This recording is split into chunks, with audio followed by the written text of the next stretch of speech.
Okay, good. I see the little yellow button or the blinker or whatever the hell it is, and we are live.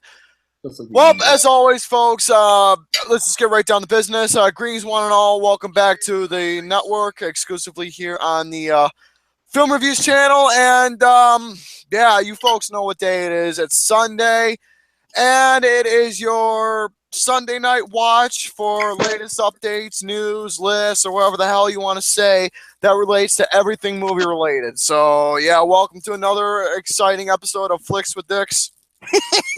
Flicks with the Dicks.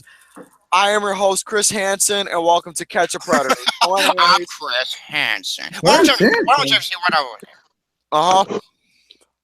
But anyways, folks, welcome to another episode of Flicks with the Dicks, episode number 17 of season 1. Season? Yeah, of season 1 of the show and all that bullshit. I don't really have nothing exciting, no fun intro like I usually do.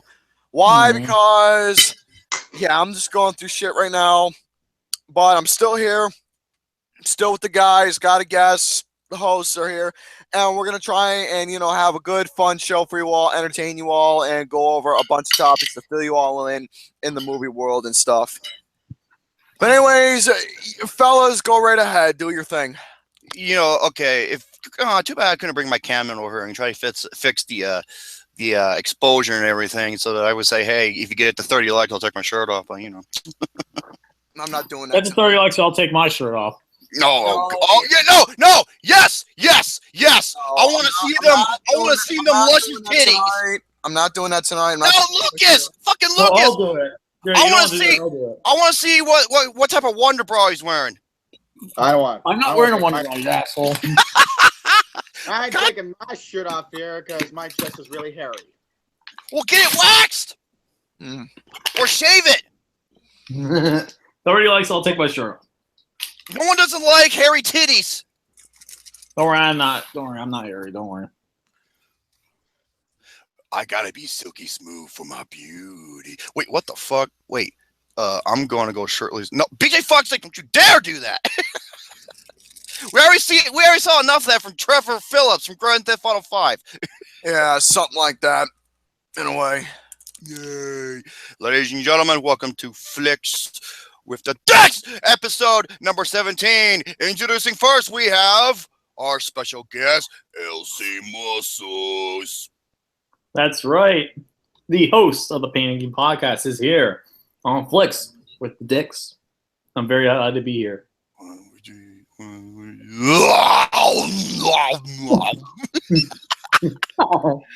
And our other co-host, you know him as the man who hates milkshakes. You know him as a man who can't complete Lost Levels or Castlevania. Please welcome Mr. Brett Superman Final Three career. Oh! I get to speak. Okay. Hello, everyone. I'm Mr. Mark Van Leary. My name is Brett. I don't have Mountain Dew with me today, but I decided to have myself a bowl of Reese's Puffs here. And wait, Reese's peanut butter puffs. Reese's Puffs. Eat them up. There's something very odd about this bowl here. Nothing seems to be splashing. I wonder why. That's bullshit. You gotta pour milk in that sumbitch, man. No, I don't like milk in my cereal. So why do people pour milk in their cereal? I don't get it. That boy tells me he's lactose intolerant. I'm not lactose intolerant. Oh my god, no. Terry? Oh my god. I think you solved the mystery. What? Hey, Carrie, you say he's lactose intolerant, remember? Oh my god. That explains it. I want him to drink like a full glass of milk, and then about an hour or two later, he's going to be, he's going to have the diarrhea bubbly. The bubblies of the diarrhea. Answer me this question. Yeah. He loves eating ice cream, but yet he hates drinking milkshakes, and involves ice cream too. You know what that tells me? It tells me that tells me Brett's a part of the Illuminati. Or better yet, it reminds me of this.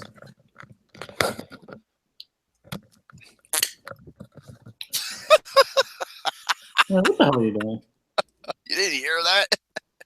Yeah, I did. I heard it. My beast. Here's what I have to offer for today's show. I got a lot of topics. I'm just going to go over real quick. 12 movies where they actually did it, a.k.a. where they actually fuck on set in the movie. Okay. Screen-Rants, a study about Rotten Tomatoes, a rumor about the next Bond movie. Oh, and something about the creepy daughter fucker, which is why I call him the creepy daughter fucker. Woody Allen. Yep. And I got a report that someone did something in a movie screening you have to hear to believe. Looper's porn. Yes, ma'am. The worst movies of 2017, according to Looper. Insider, 16 movies that are so terrible they're amazing. Oh boy, we're gonna rant about this one. And I got a couple other lists. Watch-Mojo's 10th worst Adam Sandler cancer movies. I know who you got that list from. Yeah. I got that from MC Deadpool. And Alex Meyer sent me this. Alex Meyer sent me the 10 greatest moments from Stephen King movies. I still want to go to Rochester someday. Oh, and one other thing. I got two other things. One involves a little known individual named Mr. Casual. Okay. The wonderful words of wisdom from Mr. Casual. And assholes 24/7. One of the greatest movie companies ever! Yeah. Greatest movies. If you want to be bored of fucking tears. All right.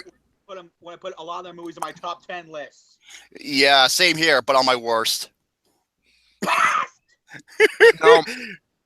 That's what I got for you to offer tonight. I don't have a lot, except I got 2 announcements I'm going to be going over. I got 1 movie trailer I'm going to be going over, and it's going to be an independent film. I got 1 movie news headline, and I got 3 different lists that I got from Screen Rant that was actually quite interesting. I told Tubby about one of them yesterday, and yeah, I thought this was definitely worthy enough of going over for Flicks with Dicks tonight. So it is. So here is the lineup for the night. Obviously, we start off with our guests. Lucas is going to go first. Then Tubby, you're going to go next because you got the most of us out of all of us. Brett's going to go third, and I'll be the caboose of the whole thing. So there we go. Wait, you're going to be the what, Gary? The caboose. Oh, no. The caboose. Yeah. The fucking caboose. The caboose with a moose riding with a loose, and they're watching Footloose. That's funny. And his best friend's a mother goose. Okay. Asshole. Anyways, Lucas. And I agree, Ben Wilner. Manchester by the Sea is overrated as fuck. Thank you. Wrong. Thank you. Wrong. Egg. Not boring. I've never even seen the movie. So, Lucas, spotlight's yours. What do you got? It's a movie about life. I got a good amount of topics for tonight. Starting out with Ralph Macchio and William Zabka are reuniting for a Karate Kid sequel. Are you fucking serious? Another fucking Karate Kid. Well, wait. But this is a little bit different, though. As reported by THR, the series we would call Cobra Kai is actually a 10-part YouTube Red series. On YouTube Red. I don't even know why on YouTube Red, but it's a series called Cobra Kai, and we'll see arch enemies Daniel and Johnny return as heads of rival dojos. It will take the form of a half-hour comedy it's half-hour comedy / whatever, but they have question marks here. And it's already offers from the likes of Hulu, Amazon, Netflix, and AMC. The series, set to bow in 2018, is set 30 years after the events of the 1984 All-Valley Karate Tournament and revolves around the down-and-out Johnny who, seeking redemption, reopens the infamous Cobra Kai dojo. He reunites his rivalry with a now-successful Daniel who is struggling to maintain balance in his life without the guidance of his mentor, Mr. Miyagi. It follows the duo addressing demons from their past and present frustrations through what else? Karate. Wow. By the way, if it's going to involve another kid falling in love with an Asian chick, I'm going to be really upset. Like the remake. Yeah, fuck that piece of shit remake. Come on, you got to admit that one line where he was trying to... What the fuck? Sorry, that was part of my next topic. I did not care for that. No, but that one scene where he's talking to an Asian man who's across the aisle from an airplane, and he's speaking Chinese, and then the Asian guy just looks at him. He leans forward. He goes, "Dude, I'm from Detroit." You gotta admit that's clever. That's funny. Oh, fucking hell, dude. Oh, come on. By the way, Jaden Smith ain't got shit on Ralph Macchio, man. No, he doesn't. No, Jaden Smith is nothing compared to. I did like Jackie Chan in the remake, though. I will give him that. He was okay, but he was not. You can't top Mr. Miyagi, though, man. Mr. Miyagi. Mr. Miyagi, man. Yeah, Christine, wax on, wax off. Speaking of wax off, Brett. You got a sun. You got a sun the floor. Hey, also next topic. Next topic I have. You guys heard of the Mulan movie from McDonald's promotion back in 1988? They had a special sauce, the Szechuan sauce. I'm all ears. You're talking about Mulan. Back in 1998, Mulan ran with McDonald's with the special promotion for the Szechuan sauce.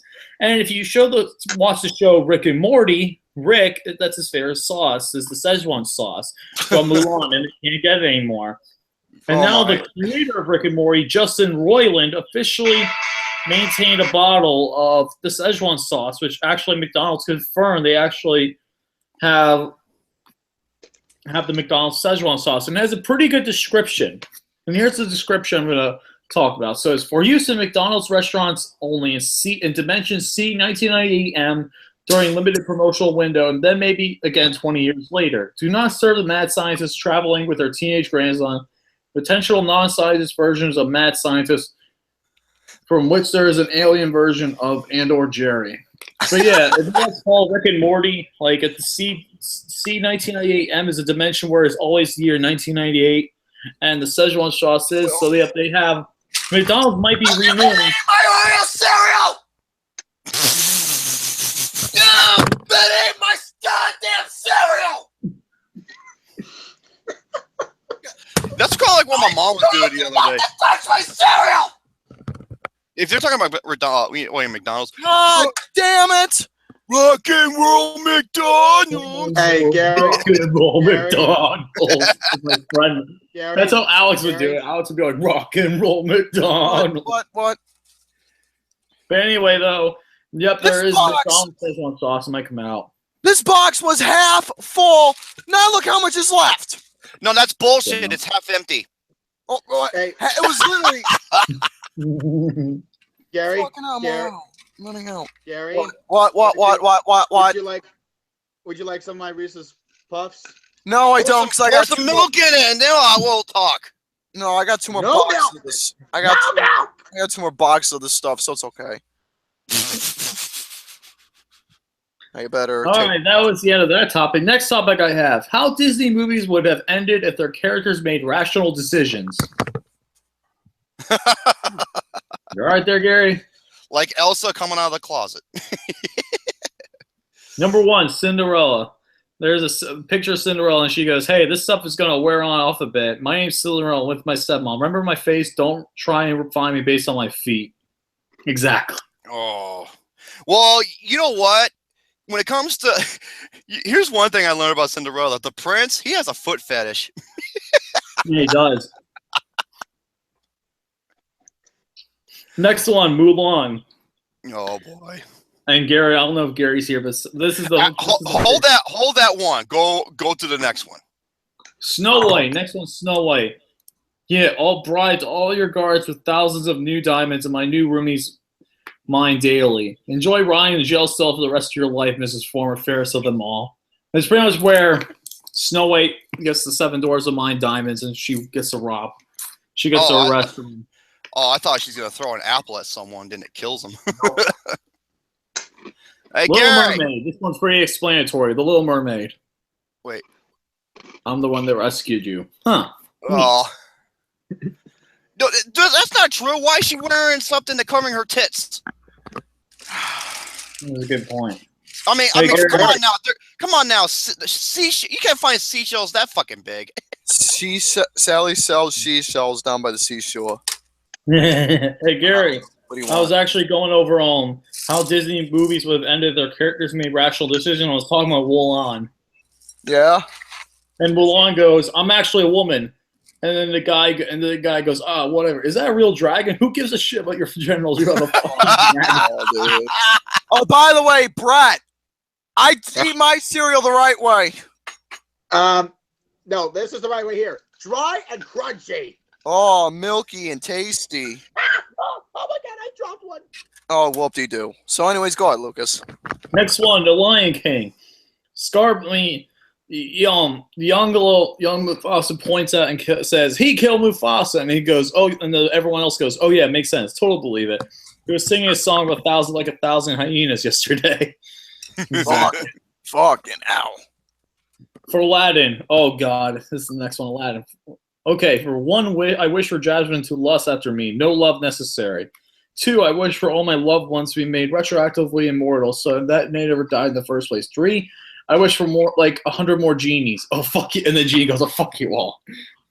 Oh, I thought his third wish is, and my third wish with Princess Jasmine, anal. Jesus Christ. No, Next Ben. one. No, Ben. Beauty and the Beast. Next one, Beauty and the Beast. Oh, it's about our movie. Hey, Beauty, it's about our movie. But anyway, it goes, you're an awesome, super strong, badass looking beast stud, and your servants are functionally immortal, and now they don't have organic bodies. I ain't risking all for that some dang flower. And she breaks a flower. You broke my mojo. Exactly. Gary, are you fucking serious? Are you fucking serious, Gary? Next show, 25 likes. Brett eats cereal with milk in it. I love it. I am. No. Yep. Okay, then beat loss levels. Not gonna fucking happen. Beat loss levels. He just fucking blowing and went all over the place. I mean, you're about as goofy as Marvin the Martian. Next one I want to talk about. Oh, I'm taking many photos of that. Yes. That's going to be amazing. But next up, Christian Bale packs on the pounds for the Dick Cheney biopic. Yeah, he doesn't even look the same, dude. No, he does not. Nobody can doubt Christian Bale's commitment to or his acting role, or roles in this case. The British actor recently signed on to portray former Vice President Dick Cheney in Anna McKay's upcoming Untitled Dick Cheney project and has gone through yet another body transformation and repair. While Ryan Reynolds and Josh Brolin are ditching sugar and pastas and hitting the gym every day to prepare for Deadpool 2, Bale is seemingly doing the exact opposite to pack on the pounds to get in Cheney's shape. Yeah. Bale looks whoops. I was gonna say, like, with Christian Bale, like, okay, this guy is so dedicated when it comes to roles and everything. And here's the greatest example. There's a movie where he was so fucking thin that it was scary. It was called The Machinist. And then he packed on a lot of muscle for Batman Begins. I'm like, wow. I'm surprised this guy, how the hell is this guy not dead? And then he gained so much more weight for my favorite movie of 2013. Okay, Lucas, ready? Overrated. Oh, shit. Overrated. Oh, shit. Oh, wait, hold up a second now. Hold up a second. 25 likes and I take my shirt off. Hit that motherfucking like button. Do it for charity. Yeah, make him take his shirt off. Don't make me eat cereal with milk. I mean, Brett needs all the support we can give him. Next up, Christian Bale was spotted by Excellent 7 Online, and they posted pictures of his latest weight gain for his role. Bale is clearly more like his character from 2013's American Hustle as opposed to his physique in American Psycho or Batman. Him portraying Dick Cheney does seem like an odd choice at first, but the actor looks like as if he's committed as ever to bring the former vice president's story to the big screen, and McKay was apparent to see some Cheney and Bale. The most anticipated sequence is when he goes hunting. I actually found some pictures of him gaining weight for the role. There are actually a couple pictures online that I found. Yeah, look at that. He doesn't even look the same. Oh, yeah. He doesn't. Look at him. He looks like Gerard Butler. Another one. Show you another one. That is Gerard Butler. No, it's Christian Bale. It's Christian Bale. Yeah, I know, but he looks like fucking Gerard Butler. Weird thing is, you want to know what's sad? He's gained weight pretty bad. That's the point, Gary. He's doing it for a role, you dumb shit. Oh, I'm sorry. And, hey, Lucas, Did you ever read like who's directing the Dick Chino biopic? It's Adam McKay. Yeah. Wait, is it really? Mm-hmm. Yeah. Oh my god, no way. Okay. Now, next topic I have. 5 awesome Disney theme park rides that were never built. This relates to Disney. So here's the first one. Herbie the Love Bug, the ride. Herbie the Love Boat. Love Bug, the ride. Okay. Okay, I thought you said herpy. No, Herbie. Herbie the Love Bug. Dreamed up in the mid-'70s, this attraction would place guests square inside the titular Love Bug, reenacting iconic scene from those movies your parents and or grandparents won't stop talking about. Decades later, Transformer the ride would open up Universal Studios, and people would still somehow don't think it's weird to be inside of the main character.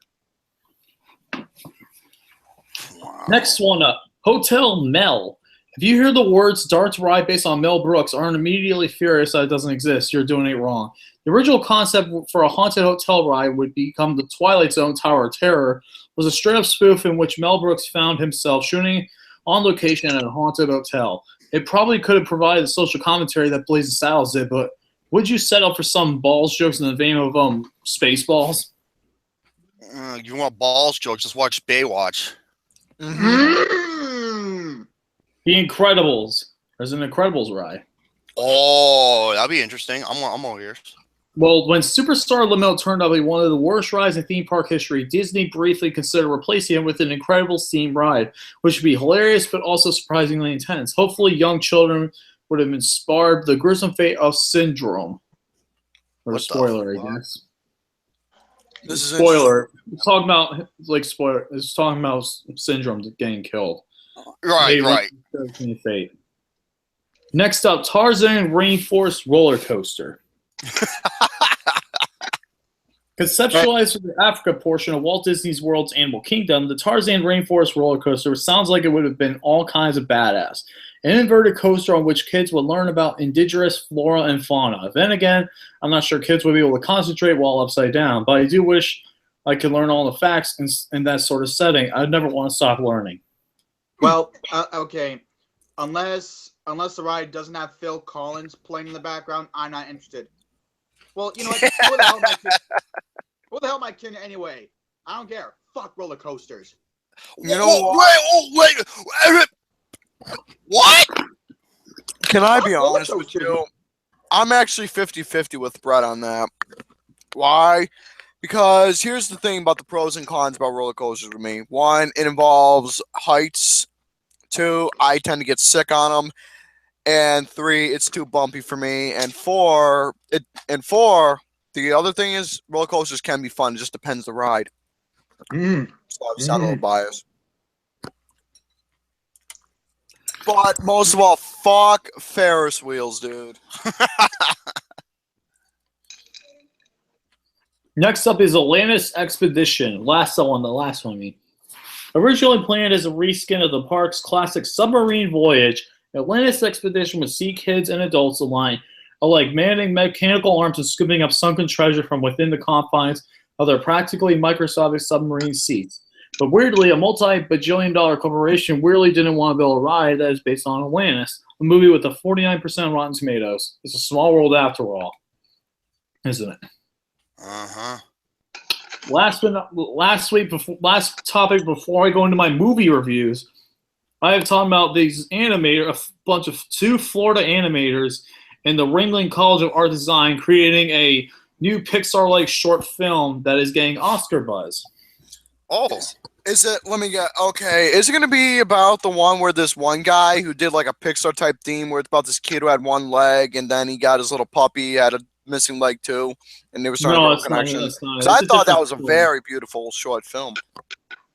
I'll send you guys a link to it, but this is a new Pixar-like short film taking about a boy coming out for the first time. It's taking the internet by storm. And it's called In a Heartbeat. It's a new animated short film that is absolutely breaking the internet and is so necessary in today's climate intolerant and hate. Is this going to be performing before the Coco movie? I do not know because it is. I will get into that in a little bit how it was funded, but It was put together by Ringling College of Art and Design students Beth David and Esteban Bravo as their computer animation thesis, and now has taken the internet by storm. And it's around 4 minutes. It's a really good story. They're both Florida students, and they successfully were crowdfunded about 5 times their original cost to produce the film through Kickstarter, and seeing their hard work is paying off. Since hitting YouTube, In a Heartbeat has racked over 5 million views, and everyone is watching it begging for a sequel. Okay, In a Heartbeat, I'll watch that. Hold on, I'll send you guys the link to it, so give me a second, I'll find it. I'll find it In a Heartbeat. I didn't know you felt that way. It's Lukey. It's Lukey. Wow, it's over 20 million now. Holy shit. 20 million? Holy shit. No, Lukey Luke is Luke Nukem, that scrawny little tall of water or whatever it is. Oh, God. Motherfucker used to do track, and it makes sense. Fucking It hell. does make sense. Fucking hell. If I saw a race between Tubby and Luke Nukem, I actually would bet my money on Tubby. Why? And this probably won't make sense because I'll buy a tuba and just go ba-dum, ba-dum, ba-dum, ba-dum, ba-dum. No, Barry, yeah, you know what's going to look like? You remember that fucking running sketch between Wee Man and Preston in the Jackass movies when they're chasing after each other? Fucking hell. You want to know one thing that was funny? In the Jackass 2 movie? No, Jackass 3, excuse me. Is it the bar? Fucking Preston, he asked this one guy to hold his dog so he can run to the store. That All of a scene. sudden, here comes fucking Wee Man. He's like, hey, can you hold my dog? I have to go to the bathroom really bad. Hold on, I'll be right back. And these guys are sitting there with his dog, and then here comes Wee Man, looking exactly the same. He's like, oh, I feel much better. Thanks, buddy. Thanks a lot. And the guy's like, what the fuck? It was so that was so fucking That funny. I was dying. Why are these Jackass movies so funny? Because they're creative, they have personality, they have character, and they have social commentary. Mm-hmm. Spike Jonze, you are the motherfucking man. I love Spike Jonze. He is the greatest. He's awesome. Love Spike Jonze. Yeah. At least with these movies, at least can't really blame someone for dying according to certain somebody. Oh yeah. Oh, that was Wait, Romy got his belt ready to spank Lucas. The fuck? No, spank me. I'm the guy who likes taking in the ass with the belt. Oh, God. Yeah, Lucas likes the ass. It was something else. It's called a fist. You know, Fuck you, Romy. you know, with Tubby smacking Lucas with the belt, it might actually happen soon. Just wait for Yeah. But once Lucas is done with his topics, I'm gonna actually talk about that real quick. I got 2 movies. I actually got 3 movie reviews. Okay. I want to hear them. All right. The first one is Dunkirk. Okay. Gary and I, we're at full attention here. I want to hear this. Yep, same here. You know what? I would rate this film out of 10. Oh. The only person that can answer that for me is Ty Dillinger. Okay, that is clever. If you can't laugh at that, get the fuck out of here, man. The That's perfect fun. 10. That's right. He's going to go. Oh, If you don't know really- who Ty Dillinger is, Really? he's a very talented, awesome wrestler. yeah, who they ain't doing shit with in WWE. Well, yeah, because Really? it's WWE. Mm-hmm. Really, Lucas, you're gonna give it a perfect rating. I mean, there's a Perfect serious 10 lack out of of, 10. you see, Lucas, there's a serious lack of females in the army in that movie. Yeah, Oh my it's really racist. And I heard it's really racist because there's no Indians or African Americans in it. Which there are, actually. He was lying because there are actually people. They actually are African Americans in the movie. Yes, so So dumbass. I want to hear what you have to say about Dunkirk, about your perfect. I absolutely love this movie from beginning to end. Good. Seeing it in IMAX is the best experience possible. Attaboy, Mr. Garrison. It was the best. It's my favorite movie of the year right no, now. that was Lucas, not me. I know. My favorite movie of the year right now is such a phenomenal film. From start to finish, it's such a captivating experience. Like, every scene is just unbelievably perfect. Christopher Nolan has done it once again. It's This definitely is- my top 10 films for Christopher Nolan. This is probably my number 2 behind The Dark Knight. Wait. The top 10. He's only made 10 films. If I did all, I don't care. If I had to rank all of Christopher Nolan's films, top 10 films, I put this. 10 movies, you dumb shit. Well, I'm sorry. Out of all of his films, I rank the number 2. All right, Austin, you be quiet. You be quiet. I didn't see War of the Planet of the Apes yet, Austin. So stop it, Austin Matthews. Oh, War for the Planet of the Apes was amazing too. Wait, Here's the thing, though. You haven't seen Planet of the Apes yet, Lucas? He's busy. I'm working on. Well, Lucas, I want to see it in perfect quality. I don't want to see it online cam quality. It's terrible. I got a confession. Cam quality right now. I got a confession to make about War for the Planet of the Apes. Go ahead. I'm sorry. It's disappointingly the best film in this trilogy. That I agree on, but I have a confession to make. War for the Planet of the Apes is not my top 5. It's in my top 10, but not my number 5. I forgot where it's at on my list. I kind of agree with Gary. No flaws in this film. It is a masterpiece. Go see it when you get the chance if you haven't seen it yet. And the thing about Dunkirk is that most of the whole movie has musical score in it, except for the final like 3 seconds of the movie. Mm-hmm. No, and there's a reason for it. Okay, what's your next movie? Oh my god, this movie. I saw it on Friday right after the Painting Game podcast.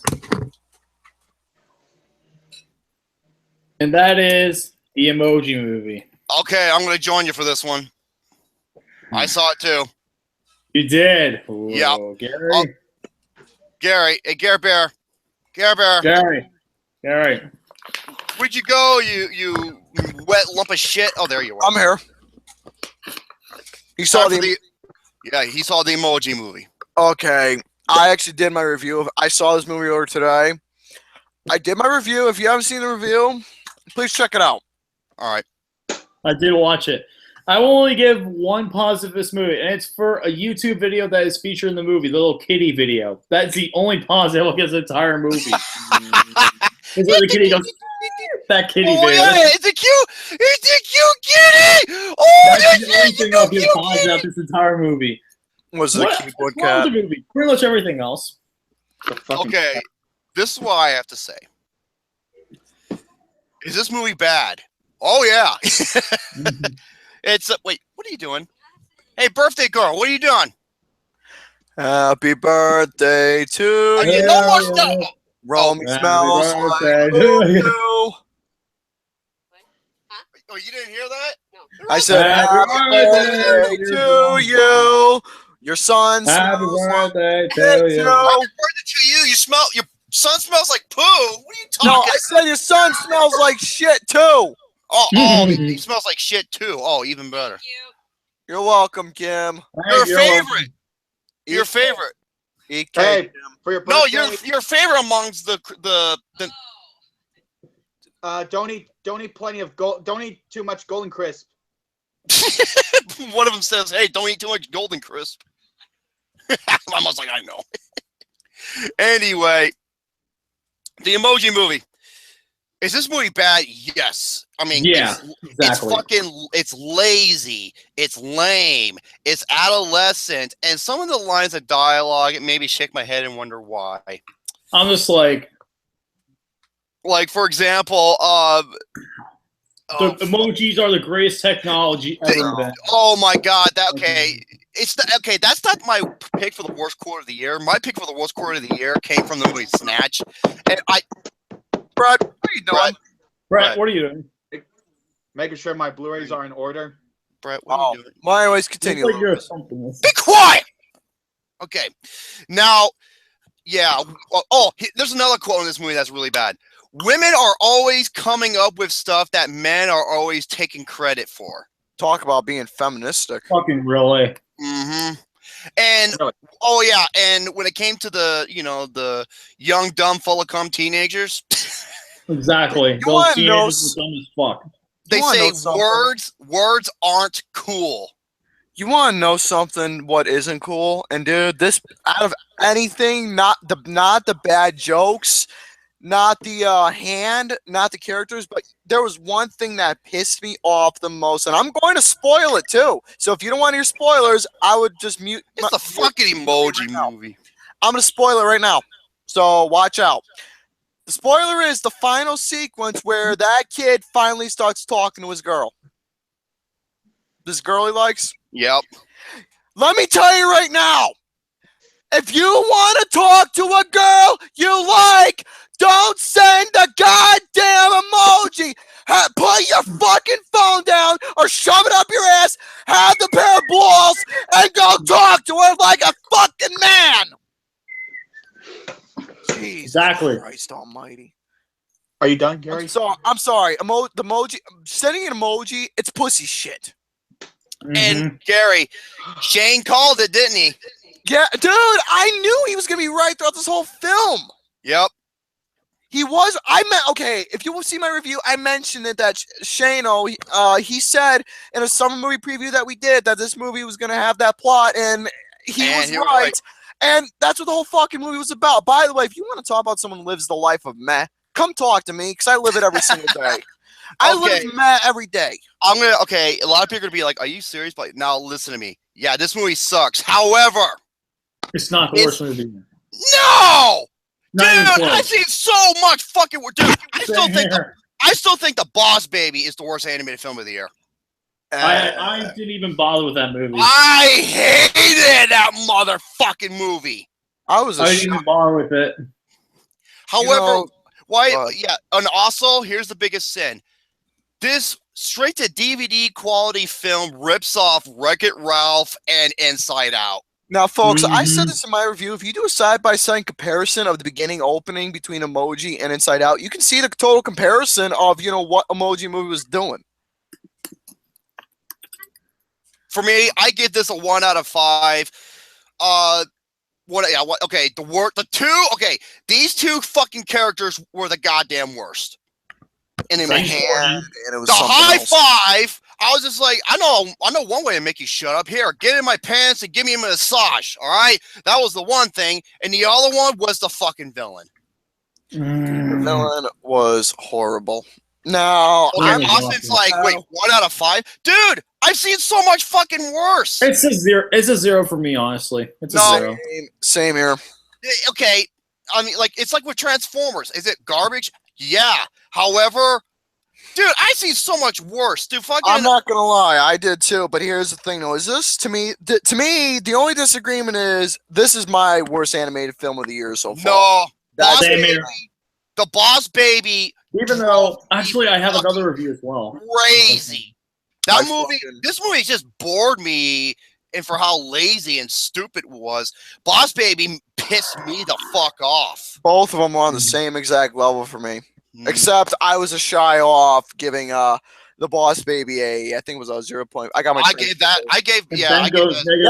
a 0.5 out of 5 because the opening sequence was actually decent. This film, there was nothing good about it for me. The whole thing was just a disaster. But now here's the thing, though. Will the Emoji movie be my? By the way, to answer Danny Russman's question, did I find this worse than Despicable Me 3? The answer is yes, because at least with Despicable Me 3, because that had a redeeming quality, which was that 1980s character that I loved. That was the only redeeming quality. But yeah, Emoji Movie's in my top 10 worst. But here's the thing, though: from 6 to 1, -1 film, 5 to 1 are all comedies. Same. Oh, wait, give it a 0.5 over 5 questions me. It's like I said, why did I not give it a seriously? Because films I gave a 0.5, I think are so much fucking worse. Like Baywatch, like Unbreakable, like Resident Evil. Or like Triple X3. I think those are way fucking worse. Also, fuck the Emoji movie though. It is such a piece of shit movie. Oh, It's a forgettable wasted movie. It really is. Yes, ma'am. I actually have my pick for worst animated film of the year is Tom and Jerry meets the Willy Wonka and the Chocolate Factory. I'm not wasting my time. Oh my god! Holy! I'm not wasting my time seeing that. Honestly, this movie is beyond despicable. It rips off everything that it rips off everything of the original movie. It literally rips off the entire intro. Is exactly the same to the original Willy Wonka and the Chocolate Factory movie. It's the exact same intro. You want to talk about a remake that goes against everything that the original stood for? And I think you know where I'm going. The Charlie movie, Charlie and the Chocolate Factory. That's both are bad. Everything. There was no need to remake or retell the story of this. There was no read. Tom and Jerry are literally just there as filler characters. They don't prove really any point in the entire story except for a few small plot points. Oh my god, this movie is beyond terrible. The only thing I will give credit for is the animation's not bad. The animation, I will give it, is a bit better than the Emoji movie. That's the only credit I'll give it to. Because it does have some good quality animation moments. They at least try. Unlike the Emoji movie, they at least try with the animation. Yeah, something like that. Yes, they also did 2 Wizard of Oz movies. Give me a fucking break. But Tom and Jerry is literally nothing special about it. Like, even though I like the original Tom and Jerry animated films, or animated classics, like even the shorts like they did in the back in the day, I love those. But this movie, I'm just like, what are they doing with Tom and Jerry? I don't know, dude. For years, they literally doing it for literally just Tom and Jerry, like meets Wizard of Oz, or like meets the Flintstones, or whatever. It's just like, stop, please. Tom and Jerry don't need this. Yeah. 0 out of 10. 0 out of 10. Fuck the Tom and Jerry Willy Wonka Chocolate Factory. And now for my film that is my top 3 worst of the year. Oh. I saw this last week. Oh my god. What is it? Oh, you. Okay, yeah. Emoji movie ain't got shit on this fucking movie. This movie is the worst film of the summer. Truly the worst film of the summer. I don't blame you for saying that. The Long Haul. Yep. Or I as have not seen it yet. Or as Danny Z, I think that's his name.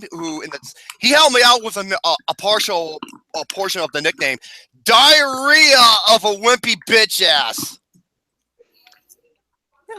Diarrhea of a Wimpy Bitch Ass, the Long Hellacious Rectum. This movie fucking sucks.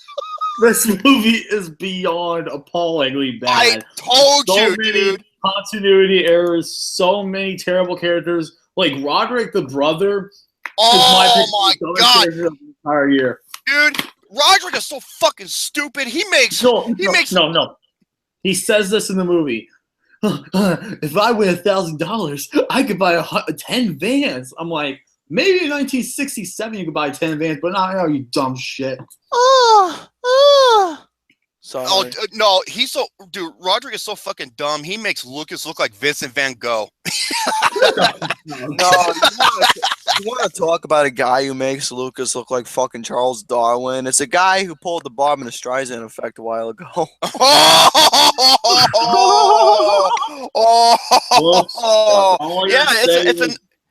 It's another guy. His initials are DM.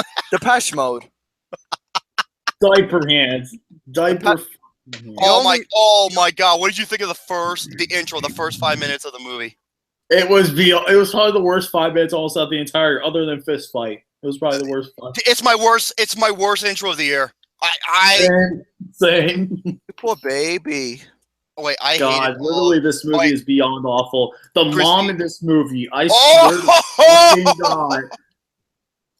Dude, I wanted this mom to get fucking impaled by something. I swear to fucking. No, you know what I wish would happen? I wish that in the stupid sequence where they're like, he's trying to make a phone call to work and everyone's acting like a retard. I wish the mother went through the windshield. Or you know what? I have hope she crashes through the windshield. Here's a good idea. Would you say? How about you put the mother through this? What's that? No, better yet, Hottie and the Naughty. Well, because she stars in Batman and Robin, it makes sense. Hey, you know what? I'm not really mean the actor should feel that fate, but her character though was awful. I'm talking about not the actress. That's not the actress, just the character in general. Her character is like it's woman Hitler. Exactly, and I don't mean try to make her redeemable at the end of the movie. Like, and I don't mean Grace Randolph. This pretty Korean model I'm looking at has got big. For fuck's sakes, be she's got some big bosoms. Oh no. Let me see, Gary. Yeah, Not Gary. Oscar's the best. Hey, Gary. Right Yeah, she's got big bosoms. Why are the Wimpy kids? Hold on, no, keep talking about diarrhea of a wimpy bit. Oh, Christine, I hated all of the diarrhea. Thank you, Christine. I applaud you. The dad is a fucking doofus. Wait, Brett, what he is a doofus. I'm sitting down. Okay. You're sitting on something else. Your broken chair. No, the golden dildo. Oh, even better. Dude, seriously, this is just such a terrible piece of shit movie. I literally couldn't stand any bit of this movie. It's predictable as hell. They make no sense. Okay, it takes from 47.5 hours to go from freaking Ohio to Indiana. Are you? And they're right next, dude. It doesn't even make sense. I'm like, dude, fucking Las Vegas is in Nevada, and that's like a 5 to 6 hour drive from where I live, and they're right next to each other. That reminds me about Las Vegas. I'll talk about that once Lucas gets finished. But yeah, Diary of the Wimpy Kid is my third worst movie of the year. It won't top Fist Fight or Resident Evil, but this movie's a 0. It's a 0. Hey, it's also my wait. Oh, okay. It's also my number 3, and it's my I like big. Hey Gary, you know Christine says, I like big bosoms. Big bosoms. Wait, Lucas. Like, what? How many hours does it take to get to what? Okay. It takes 40. They said it takes 47.5 hours to get from Ohio to Indiana. Is what their roadmap said. Their navigational system says it takes over 47 hours to get to Ohio to Indiana. They're right fucking next to each other. Well, if they think that way, then they probably think The Wolf of Wall Street is only 30 minutes long. Well, it felt like it was 30 minutes long because it was the fastest 3 hours I've ever had in a movie. Oh my god, I hate this movie. Beyond okay. What do you think? Okay, this is hard because there are so many. What do you think is the worst scene in the movie? It's too hard. I mean, you got the fucking hotel sequence. So many bad ones. When they're pushing the car, you got the scene with the carnival where they're spinning around in that thing, and oh my god in heaven. Boobs are my stress balls. Probably the another one that's really terrible is the seagulls one, where all the seagulls come in and fly into a freaking car. Oh, and how bad is the CG in this movie? It's so fucking bad. Literally, the kid with the pig is also pretty terrible too. Oh, with a fucking pig takes a goddamn lava dump in the van. Oh god, I'm just like. Stop. Oh, the video game convention sequence. Dude, this movie is so fucking bad that, like, while I was watching this, with the Emoji movie, I didn't have to take any breaks. This movie, it was an 85-minute movie, and it took me like 135 plus minutes to finish. Yeah. So beyond bad. Don't watch this movie. Well, babies. I worked on the summer by far. Oh man, dude, Transformers ain't got shit on this movie. No, it does not. well, babies drink out of books.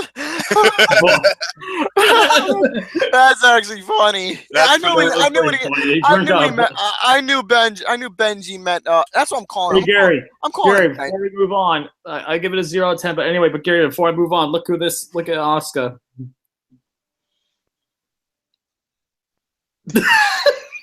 Hey, Gary, Gary. I can't hear you. Hey, Gary, you turned into Jack from Jack and Daxter. I can't hear you, Gary. I look at tons of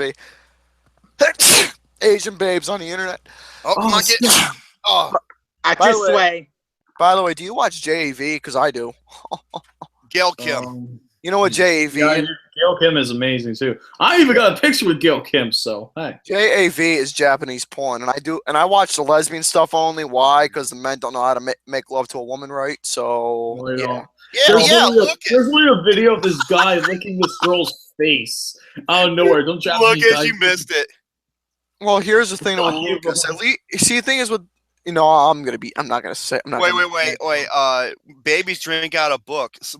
Yep, and I love encyclopedias. I don't. Speaking of encyclopedias, I actually got one right up here. Sports almanac. But yeah, I'm trying to find a Gail Kim picture to show Gary again. Good reviews, Lucas. Oh yeah. Thank you. Appreciate it. And Lucas actually, no joke, Lucas actually did tell Gail. See, you want to know how much of a good buddy Lucas is? He actually told Gail Kim about me. Yes, I did. He actually did, and she said I was a very handsome-looking son of a bitch, something like that. Yep. It was adorable. It was adorable. You know what Gail Kim said? Like, because she has breast implants. She said she ruptured her multiple times during her wrestling career. I don't fucking Christ, dude.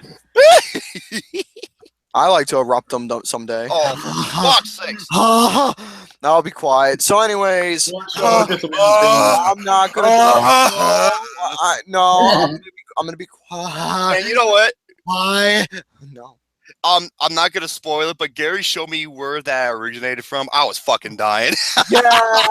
Don't say who it is. Don't reveal it. I'm not going to at all. I just want to see Lucas in Vegas so I can see him. I was just like, wow, I never knew penguins went to go gambling. Fuck you. Okay, yeah, I will. Give me a second.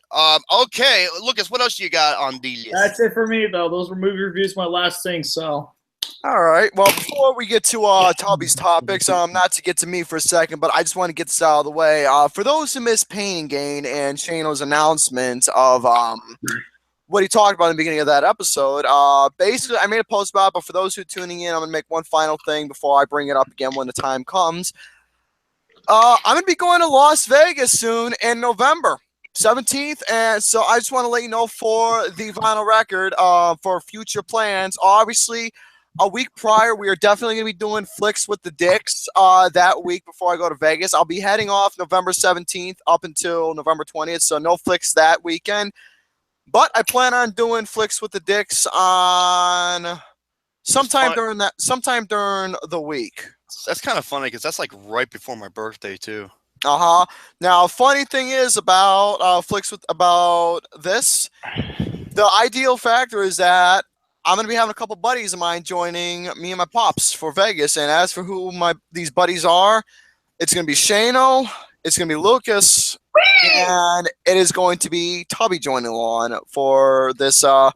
You can thank my mom for that. And by the way, his mama's going to be joining along with him. And I'm going to be meeting Sebastian as well. For those who don't know, he's also a member of the Dragoon Union, Sebastian. We're gonna be meeting him as well. So yeah, we're gonna be all getting together. I'm gonna be together for about a good, you can say 4 days and a half in Vegas. We're gonna have a great time. And yes, I'm definitely gonna take a Vegas Golden Knights game. Oh my fucking Lord! Definitely, I'm going to take a group photo of all of us together because that is just a memory that needs to be photographed. So yeah. Hey Lucas, you see how he's eating pecan candy? Well, that tells me. Dude, Lucas is like, oh, I felt like someone shit my mouth. And then Kirby goes, you told me you loved me. Fuck. Oh, by the way, read the group chat. Oh, no, you were. That's why you were laughing before. That's where Gary. Kirby's right here, by the way. Yeah, Kirby. See, Gary, I typed it in the group chat, not in the live stream, but the group chat. That's where Gary got the. Shovel Knight. Hey, Shovel Knight. Shovel Knight's here too to kick some ass. Scrooge McDuck, woo! You got fucked by Scrooge McDuck. But yes, folks, that is the Las Vegas trip announcement. It's gonna be a good number of us. Myself, my pops, Tubby, Lucas, Shano, Sebastian, and Kim. Yeah, it's gonna be a fun time, and we're gonna be staying at the Mandalay Bay Hotel. And Mandalay Bay Hotel. And by the way, folks, just to let you know. Here's my proof right here that my trip to Vegas is all booked. This is all the paperwork, documentation, everything that it's all booked. Oh, hey, Gary. This is my proof right here. Christine says, I want to go. Well, come along. It'll be better. And by the way, who's keeping track of the Lucas? I want to give you all a little warning when you guys go to casino. Try to don't get so close to these guys right here. You know what? Because when last time I was at Vegas, I actually stayed at the Riviera. I heard it's not there anymore. I think it's not there anymore. I don't think it is. Which is kind of unfortunate. It's been 12 years since I've been there, so. Oh yeah. But yes, folks, definitely I cannot wait for Vegas, and hopefully if Lucas brings his computer, it'd be really interesting if we did. I'll bring my computer, don't worry. If we actually, it'd be amazing if we actually did painting game that day. All of us, all of us together in painting game. No, we will do it. That would definitely be. We'll do it. Okay, you know, I don't know if he said this as a joke, but I had to read this. Bill Wonder says, country music made me for who I am as a person and with my disability.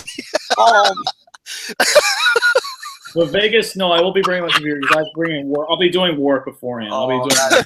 Wait, Christine says, I am going. You're damn right you're going. But yeah, so yes, folks, enough about the Vegas trip. But yeah, I'll be talking more about it. Pretty much for pretty much like once or twice a month. You know, September, October, up until the time we go. But yeah, I'm gonna definitely make a timer countdown for it. All I gotta do is just play the waiting game. That's it, or whatever. Seriously? Oh, it is serious. Okay, I thought you were joking. I thought that was a joke. I'm sorry. Because I was just like, wait, what? Because you made some jokes earlier. Oh, goddamn. All right, but anyways, Tubby, since you got the biggest resume for us tonight, go ahead. Okay. Let's talk about the creepy daughter fucker first. Creepy daughter fucker. I only have one of his movies on Blu-ray. I need to get more. Okay, for some reason won't let me go to this website. But let me just read what the title says. It says, 80-year-old movie director Woody Allen sexually assaulted his 7-year-old daughter, American actress Susan Sarandon. Oh, wow. Huh? I heard what he said. Okay, wait, can I go to this website? Okay, I just want to read it off real quick. All right, here's something that you have to hear to believe. Ready? In New Jersey, Emoji what the fuck? God damn it. Emoji movie audience member allegedly pleasured himself during a screening in New Jersey. Fucking pulling Pee Wee Herman or something. Of all the fucking movies, he had to beat off to the Emoji movie. That is just absolutely weird. What? Wait, what the fuck? Surely he must have done it with 50 Shades Darker. I mean, Okay, a mother with her children at Escape movie theater on Route 9 allegedly saw the suspect with his hands in his pants during a showing of the film, according to New Jersey News 12. The woman told law enforcement that the man was seated alone in the back row of the theater. fuck? Was he beating off the jailbreak? I'm not gonna lie, that was actually really funny. The mother reported the incident and the manager in the theater, who promptly asked the man to leave. After returning home, the woman then called the police. No, he's got plenty of meat to beat in prison. He was beaten up because he saw the high five on screen. Oh my god. No, he's probably beating off the jailbreak. MC Deadpool says, "Is the guy who did it Lucas, Romy?" Fuck yeah. Oh. No, because he didn't see it in theaters. Well, here's the thing, though. If it was Lucas, he wouldn't have nothing to tug on anyway. So there you go. Yeah, Gary. Yeah, he does. It's called a clitoris. Yeah, but here's the thing, though. He does something like this, not this, just this. Fuck yeah. No, he does. He does something. It's kind of like playing wax off, wax on. That's funny. He made a funny. Yeah. Speaking of sex, the 12 movies where they actually did fuck. All right. Oh Jesus, Criminy Christmas. Okay, first movie. Oh yeah, Roger Ebert said this is the worst movie he has ever seen in a particular film. Wait, how many fuck yous was that? I don't know. First movie, The Brown Bunny. Never heard of it. Oh yeah, Roger. So Vincent Gallo. Except Vincent Gallo's a real piece of shit, dude. Because you know what he said? He says it's not only Roger Ebert, but Gene Siskel. Because after Roger Ebert trashed his movie, Vincent Gallo had to be a little bitch-ass whiny about it because he couldn't take criticism. And he said to Roger Ebert and Gene Siskel that they hope they both die of cancer. Oh my god, dude. Yeah, Vincent Gallo. He is a deplorable piece of shit. But anyway, the film was notably because it featured a real sex act by a major Hollywood star. Chloe Zving characters performing oral sex on real-life boyfriend Vincent Gallo. Yeah, Vincent Gallo, who not only starred, but what the fuck, Lucas? Okay, I'm taking a picture of that. Talk about the blowjob of the century. Yeah. Next movie, Sweet Sweet Black's Badass Song. It's star Melvin Phelps, P-E-B-L-E-S, confessed that not only did he have real sex in the groundbreaking blaxploitation film, he contracted gonorrhea during filmmaking. Oh my god, that's nasty. I got nothing to say about that. Wait, yeah, even more disturbing, the film's opening scene depicts 13-year-old Sweetback, played by Van Peebles' son Mario, losing his virginity. Wow. I got nothing to say about that. God damn. Next movie, Cruising, starring Al Pacino. It's a Willy Friedkin movie. The film was widely dismissed for being homophobic. The story was about a serial killer who targets gay men. And Cruising features murder scenes that are cut with actual footages of men having sex. Really? Yeah, did you know that Lucas was an extra? You want to know something? Fuck you. I got a little funny story. You know what? Before the fat man continues on, speaking of, real men having sex, I got a funny story I want to share with you all. I was downtown Buffalo the other day, minding my own business because I want to go to the record theater, checking out, what's going on because that place has been closing soon. So while I was going there, I passed there's a fucking, no joke. This is, okay, part of the story's true, the other one's not. The real story is, not so far from the record theater, there is a gay bar that is known as the Blue Oyster something. No joke. So while I was there, I saw a lot of guys coming out thinking, and by the way, one thing I got to give props to places, it keeps to the place how it was originally, the 1980s. So I give a lot of props to that. My God. So anyways, I saw this guy come out, and I can tell he was around my age or so, a little bit older. And he was wearing all this fucking black leather, big muscle caps. And I was thinking to myself, man, so this is what Lucas does on his time off. Fuck you. Fucking hell. Hey, Lucas. Hey, Lucas. It's fun to stay at the YMCA. Fun to stay at the YMCA. Yeah, speaking of YMCA, I don't know if you know this. Brett actually works there. He's a sailor with no pants. He's mimicking his favorite character, Donald Duck. Now, that explains to the members of the village. Look at his face. That explains who the village people are. Brett's the sailor. Lucas is the biker. Is the biker. That explains it. The next one, All About Anna. The Danish film about Anna is billed as a film about sexual relationships, which means it's chock full of erotic scenes. I bet. Okay, what's the next one? Is Shame on the list because those sex scenes look pretty real? The movie called Love, and it was released in 3D. Oh, Gary, you better be careful. You're gonna pull a hernia. It wasn't I'm not even bad. Yeah, I'm not even heard of this movie. This one, In the Realm of the Senses, 1976. Bale. Lucas, what the fuck is wrong with you? This is SpongeBob and said he's riding. Get out of here! Get out of here! Bullshit. I'm trying to do a topic. You know what we should do? Why don't you give Lucas an abacus? He'll feel better. Even that might be too advanced for him. Next movie, Lie With Me. A 2005 releases when audiences commented that the action between Lauren Lee Smith and Eric Balfour looked very real. Everyone on set admitted that it was. Can we get to some movies that we've heard of?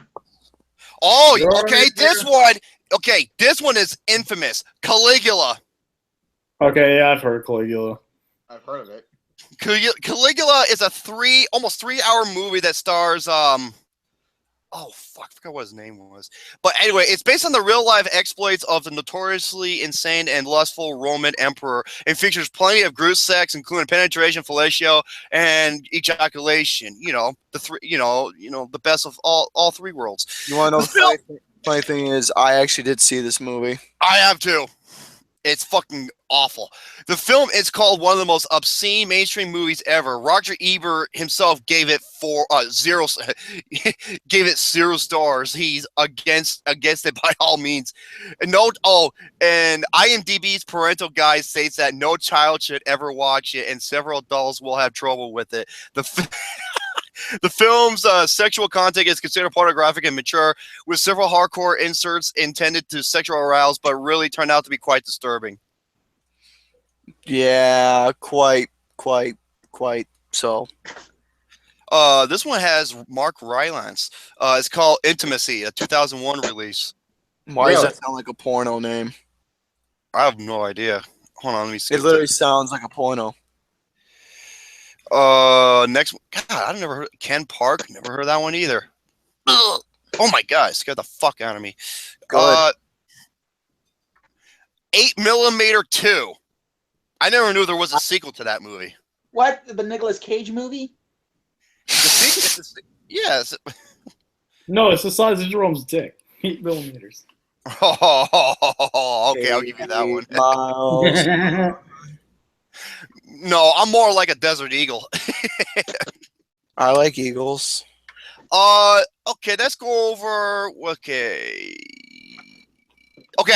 Looper. Oh, Yes. Looper release, the worst movies of 2017 so far, and this list is a mixed bag. Shut the fuck up, Gary. Here are what I consider to be the worst films of the year, and I want to hear your take on it. Here we go. So far. These are not any particular order. The Bye-Bye Man. I still haven't seen it. I haven't seen it either. Here's what I can say about that one. For that being the worst of, I can see that, and that's actually a decent number for it to be at. Why? Because it's not in any particular order. Oh, okay. We'll go right ahead, fat man. Next one. Oh yeah, this movie sucks. This movie really sucks. Sleepless with Jamie Foxx. That's a forgettable movie. Yeah. I haven't seen that one. Michelle Monaghan, one of the stupidest fucking characters ever. One of the worst cop characters ever. Next movie, I never even heard of this film. It's called The Shack. I've heard of it. I haven't heard of it either. Hold up a second. I feel like I went over this particular topic a few episodes back. I think you did. Yeah, I think I did go over this a while ago because this list is bringing back memories. Because, like I said, I went over this a while ago. Okay, it's a movie starring Sam Worthington, Octavia Spencer, and Tim McGraw. You'll never guess which one plays God. Morgan Freeman. Next one, Collide, starring Felicity Jones. Yeah, I went over this list. What, this list, you mean? Yeah, I went over it. You have? I actually did a few episodes back. I remember I did. Yeah, I think I remember this list. Yeah, that Gary read. Yep, I went over this. Okay, I'll move on then. My bad. All right, scratch that. I'll put that in table of contents. A rumor on Bond. Okay, I want to hear this. The Bond 25 rumors may say it's called Shatterhand. Really? All right, let me read this real quick. Here we go. A major rumor has surfaced online about the mysterious nature of Bond 25, as the film may be titled Shatterhand and adapted from one of the more recently published books following the adventures of 007. I swear to God, if it's fucking directed by Denis Villeneuve, I swear to God, I'm going to lose my shit. That would be pretty nice if it's started by Denis Villeneuve. Hell no! No! Fuck this guy! He is boring! He sucks! Yes, Jesus movie, Christ! I'm sorry. If He's about as pretentious as Nicholas Winding Refn! If he's boring, I wouldn't have 3 of his movies on Blu-ray. Well, okay, you have those movies, you have The Wicks, you have Richard Linklater, that tells me a lot. And you love assholes 24/7. You want to know something? If you want to say if I actually loved the Rolling Stones, I would have their shit in my collection, but I don't. Okay, with previous uncertainty as to whether or not Daniel Craig no, he is returning. That's been declared. With the series officially at the quarter mark to 100 of live action films. We know Bond 25 would be released November of 2019. And the French filmmaker is the front runner to direct, Yann Demange. Yeah, he directed 71, starring Jack O'Connell. Little to no plot details are known. Okay, according to a rumor by European tabloid site Mirror, the 25th Bond film will be titled Shatterhand and will be based upon elements of the 2001 Bond novel Never Dream of Dying by Raymond Besson. If based heavily on that story, Bond will go up against a blind supervillain leading an evil French organization called the Union as he investigates a police raid gone deadly wrong. That's actually really interesting of a concept. That is a really cool idea. Something Exactly. for the first time, a blind villain, blind villain. That's something. I mean, hell, it worked in Don't Breathe. It did, and Exactly. but here it worked with even though it was deaf, but it worked with Hush with the character being To a certain extent, yeah. it worked. Don't forget Al Pacino's Better Late Than Never Oscar-winning performance. Scent of a Woman. The femme fatale Bond girl in the film would be Tylin Megan, an actress and seductress with ties to the visually impaired antagonist. If this is true, I'm down for it. Same here. This sounds just Denis, fuck off. Go do your boring shit somewhere else. I'm serious. Not boring. You know what Denis Villeneuve should do next? You know what movie he should do next? He should do a sports movie next. Would you shut the fuck up? I swear. Shut the football up your ass. You know what I'm So gonna do? far, you be puking out. I said sports on football. You don't. You son of a bitch. Okay. A study about studies. This is from Screen-Rants. Studies show Rotten Tomatoes is influencing moviegoers. Really? Finally, Rotten Tomatoes is doing something good. Hey, Brett Radner, you fucking douchebag. Yeah, you don't know about Brett Ratner, Rotten Tomatoes. He literally blames Rotten Tomatoes for being one of the worst things to ever happen in film industry. Oh, bullshit. He's a fucking idiot, dude. Why? Because he was one of the main producers, or his producing company of Batman v Superman. Recent studies commissioned by Hollywood Studios finds a film's Rotten Tomatoes score has some influence over whether or not people make the trip to see it in theaters. By now, many viewers are familiar with the website, which is yada yada yada yada yada. Yeah, we already know about. Yeah, those that earn okay, the 75% award was certified fresh. Yeah. Okay, here we go.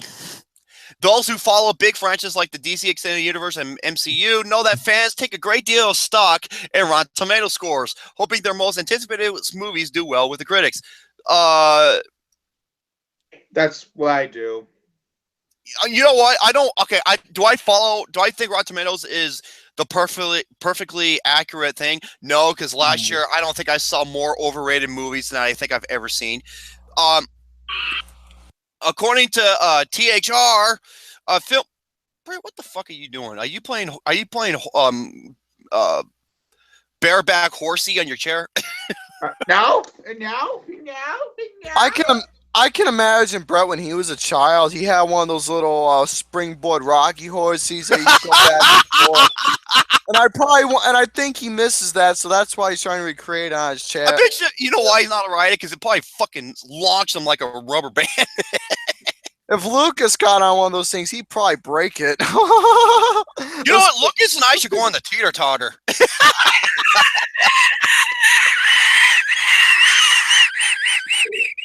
Are you fucking serious? Hey, fucking Lucas, fucking Tubby. Okay, here's the teeter-totter right here. All of a sudden, Tubby's on this end, Lucas on this end. All of a sudden, clonk. Fucking Tubby's just sitting there. Lucas, he's trying to teeter-totter, jump up. Then once he jumps, I jump on it, Lucas go flying, and he goes through the fucking...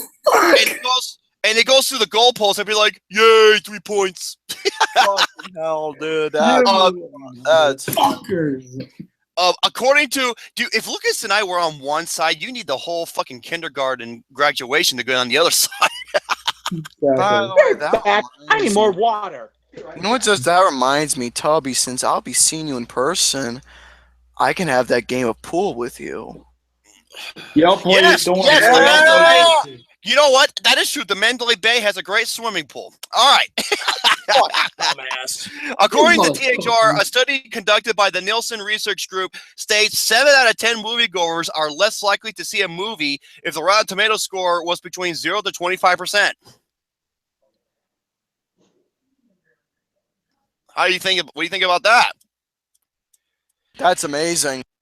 Yeah. Oh, film critics don't matter. Yeah, I've heard a couple people say that. Oh, bitch! 7 out of 10 says you're wrong, douche. Pretty interesting. After Pan offerings like King Arthur and Baywatch, yeah, they did pretty bad. However, films that are doing it exceedingly well, films like, which is one in my top 3 best films of the year, Wonder Woman, which is the highest earning superhero movie in the past 15 years, and Dunkirk.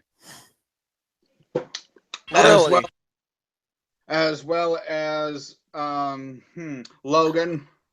Oh, and Guardians of the Galaxy has like 81%, but that's doing really well too. So yeah, huh? Split. Down my ass crack. No. Okay, speaking of that, I gotta make my boy Jackson proud. I'm gonna go to the numbers. TheNumbers.com. Fuck you, box office mumble jumble bullshit. The Numbers is where it's at. All right. I'm on there too, Jerome. Don't worry.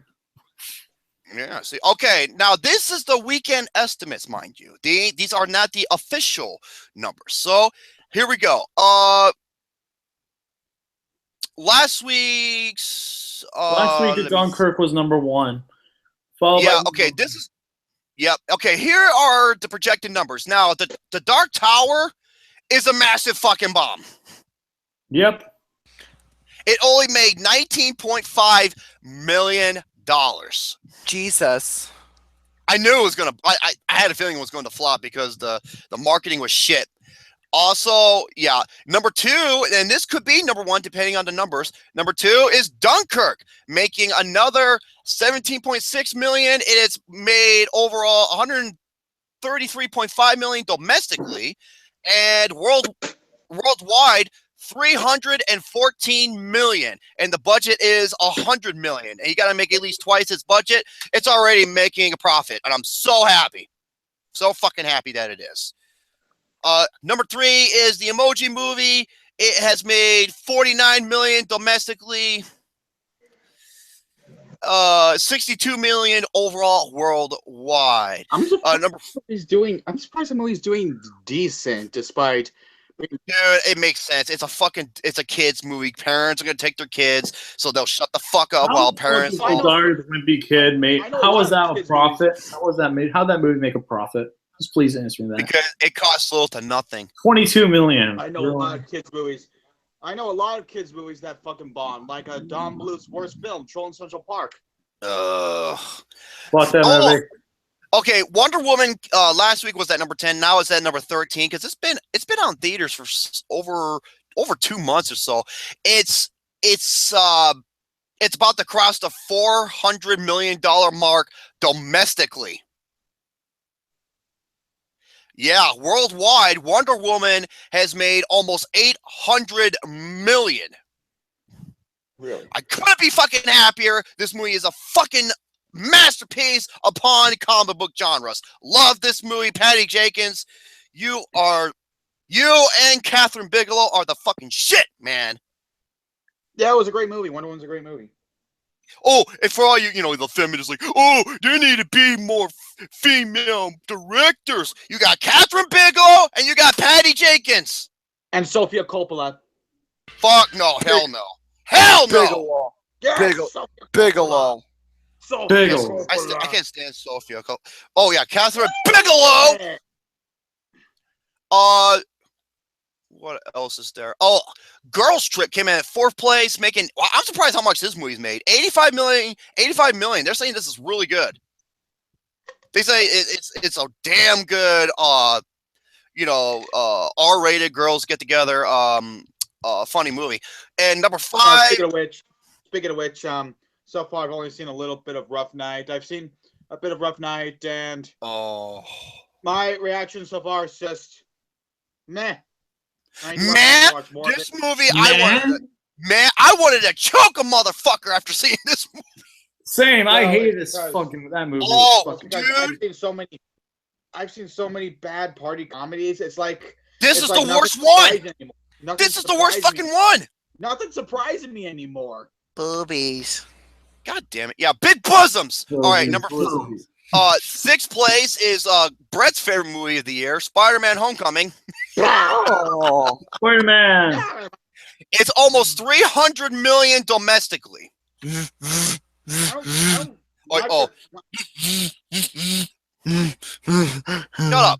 up. Detroit. Catherine Bigelow's new movie only made 7.7 million. I heard Boston goes. There's an 8th place. Unacceptable. What else? Atomic Blonde came in 7. Last week it came in at 4. It's only made 34 million. I don't know what the budget is. And War of the Planet of the Apes has made 130 million so far domestically. So those are the estimate numbers. Good. All right, I just go through that really quick. Like I said, I'm trying to go through all these topics as fast as I can. Let me see here. Okay. Watch-Mojo, Watch Mumble Jumbles. Now, this list came out a few years ago. The 10 worst cancer movies. Cancer movie? Worst movies featuring cancer, or? Yes, Adam Sandler, The Grim Reaper. Oh, okay. I thought you were talking about something else. My bad. No, not that. Okay. Number 10. I now pronounce you Chuck and Larry. The most. Oh yeah. How many? Hold up a second. How many films of Dennis Douchebag do you think is going to be on this list? I have no idea. 9. 1. So 9 out of the 10 movies are going to be all Dennis Douchebag films. 2. I'm not so sure. 2. All right. Oh yes, thank you to MC Deadpool for this list. Yeah, number 10. I now pronounce you Chuck and Larry. One of the most homophobic movie I have ever seen, and that is a Dennis Douchebag film. So add 1 to this. I read about that. That was kind of interesting. What's really shocking and disappointing that Alexander Payne, one of my favorite directors, wrote the movie, and when he read that Adam Sandler was involved, he did not like what Adam Sandler did to his script. I'm pretty sure what Alexander Payne's original script would have been a lot better. No, his original script was entirely different. It was nothing like how it was presented. And Alexander Payne's done some good shit, dude. Don't get me wrong. Like Sideways. Not to mention, Adam Sandler gave him the Oscar for Sideways. Which is kind of ironic. Shut up, Gary. Number 9 is Click. Here's the thing. Can I say something about that film? Yeah. See, the thing is about Click, though, if they did that whole entire dramatic scene where, he was about to die, if that was the whole film, this would have been one of the best Adam Sandler flicks I would have seen. No, easily. This would have been up there with Reign Over Me. Because if it didn't have any of that stupid, stereotypical bullshit that he does, if it just took that whole sequence where he was in the hospital, his kids all grown up and everything, and he was gonna die, if that was the whole story and everything, yeah, it would have been an awesome movie. Involving his father and everything. That's like that's the final act of the movie. The rest of the film is garbage. But yeah. Why? But I don't think it's worse than I now pronounce you Chuck and Larry. No. And I wouldn't put a Click in the list over A Crazy Night, was only an honorable. Okay.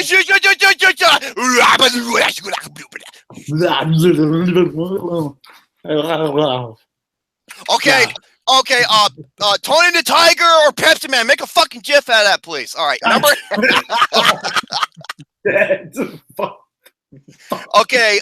Number 8. Number 2, Dennis douchebag film. Just go with it. Oh God. This movie is fucking awful. Number 7, Little Nicky. Yeah. That's what Lucas calls his weenie. Fuck you. Fuck you, Romy. I don't know why one of the best directors ever agreed to do a cameo in that movie. Quentin Tarantino. And Rodney Dangerfield for all. Number 6. Oh fuck this movie. Bedtime Stories. Garbage. Yeah. Garbage. Number 5. Our third Dennis douchebag film. Grown Ups. Oh God. No, he only did the sequel. He didn't do the first movie. You want to bet? Let me go on Wikipedia. I'm already there. Dude, who hates Dennis douchebag more than anybody? Me. I hate this cocksucker. I call him Satan for a reason, because he is the Satan of fucking Hollywood. Oh boy. Exactly.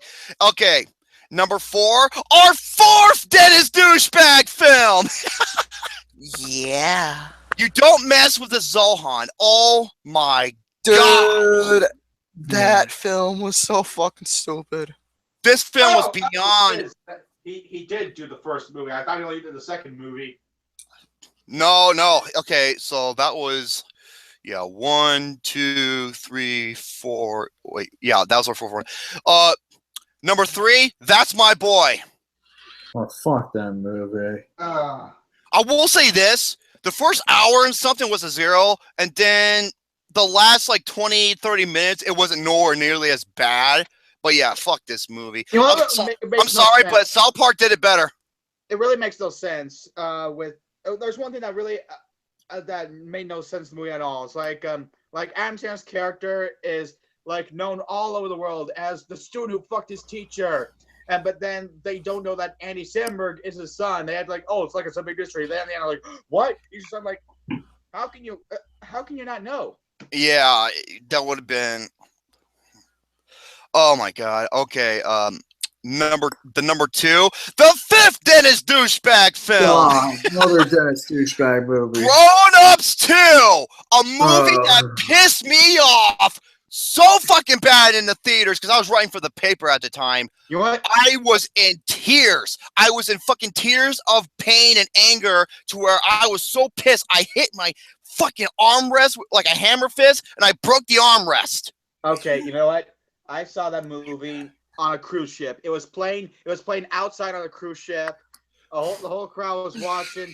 I was just sitting there cringing, and then I asked some guy next to me who I was thinking the same thing. Like, I think to myself, "Oh, what do you think of this movie?" And then he said back to me, "This is really funny." Well, throw him off the fucking boat. Well, no, I don't get arrested. I don't want to get arrested, Jerome. I don't want to get arrested. I don't care. I would do it. Fuck those Happy Madison fucktards. Oh! And there was one scene in the movie. I was just watching like, is there supposed to be a punchline to this? Is this supposed to be funny? Where Adam Sandler's friends are just walking inside Bed Bath & Beyond, all tired, all that. Then Nick Swartzen just takes off his clothes and sleeps on display bed. I was like, yeah, and he takes a shit in a replica toilet. I was like, where's the punchline to this? Where's the okay? punchline to this? By the way, Lucas. Yes. Lucas. Yes. Lucas. What? 3 out of 5. Uh-oh. I rated that a long time ago. I don't give a flying fuck. You gave us a 3. You gave us a 3 out of 5. He's not I'll letting. think of that now. Now I do not think of it as that rating anymore. Don't worry. You also said, he's like, oh, I didn't think it should have been nominated this many times at the Razzies. You said that. And didn't win a single fucking Razzie! Bullshit. That is bullshit. Ocean Man. Okay. Of course, they had to go to movie 43. We all know they had to go to movie 43. Movie 43 was my number 3 that year. Honorable mentions. How the fuck this not make the top 5 is beyond me. 8 Crazy Nights. That's what I was How saying. did not make the list? That's bullshit. That's the worst animated film ever made. Yeah. I don't think it's the worst animated film ever made, but it's definitely up there. That's for sure. Anger management. Okay, there's only 2 people that survive Adam Sandler's Grim Reaper touch, and that was Jack Nicholson because he did The Departed, and Chris Rock, who he did top 5. And Woody Harrelson. Wait, Woody Harrelson was in a Happy Madison movie? Anger management. Huh? Anger management. He was the gay guy. Remember? I don't remember. Cheney. He was but he wasn't even in the. He wasn't even like one of the main characters, so forth. Oh, shut the fuck up, Gary. Going, you motherfucking cocksuckers. Okay, you know what? Okay, that's it. Okay, hold on, Gary. You shut the fuck up, and Lucas, you definitely shut the fuck up. I'm talking to Brett. All right. Now, as I was, yes. You didn't meet me. That's okay, because you know what? I still got the bottom right corner. Yes. Oh, fuck. Wait, hold on. Emma, what are you doing?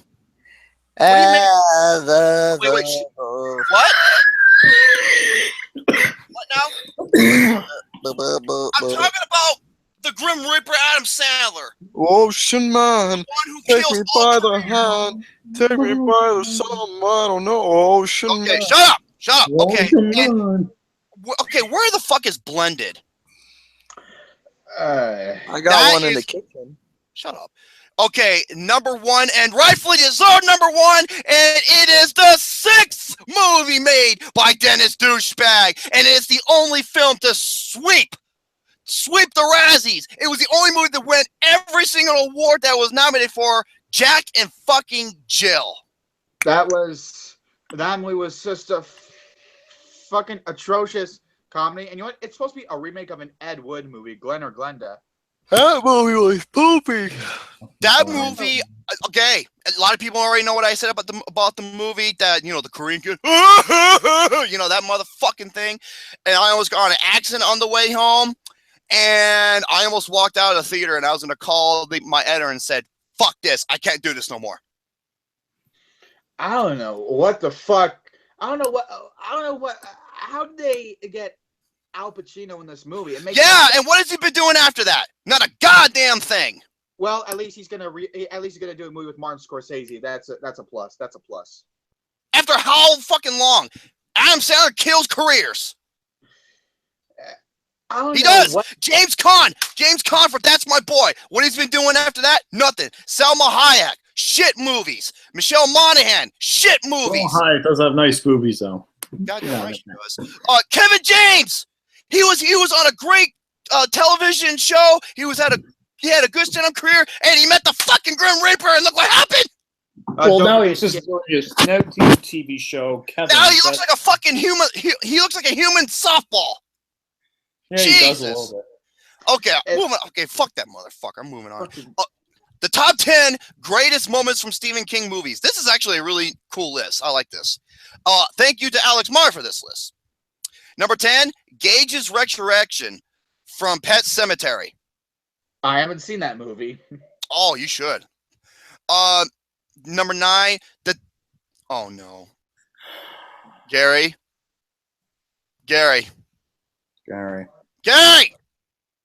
Are you muted, Gary? What? Oh. Pay attention, you stupid shit. I am paying attention. You're gonna love this. Ready? Number 9. Oh no. What? Okay. Here, hold on a minute. I'm just gonna type it in the group chat, and you're gonna laugh. You ready? What? That's funny. That's Here we go. Right, number 9, The Death of Moochie Welch. Moochie Welch.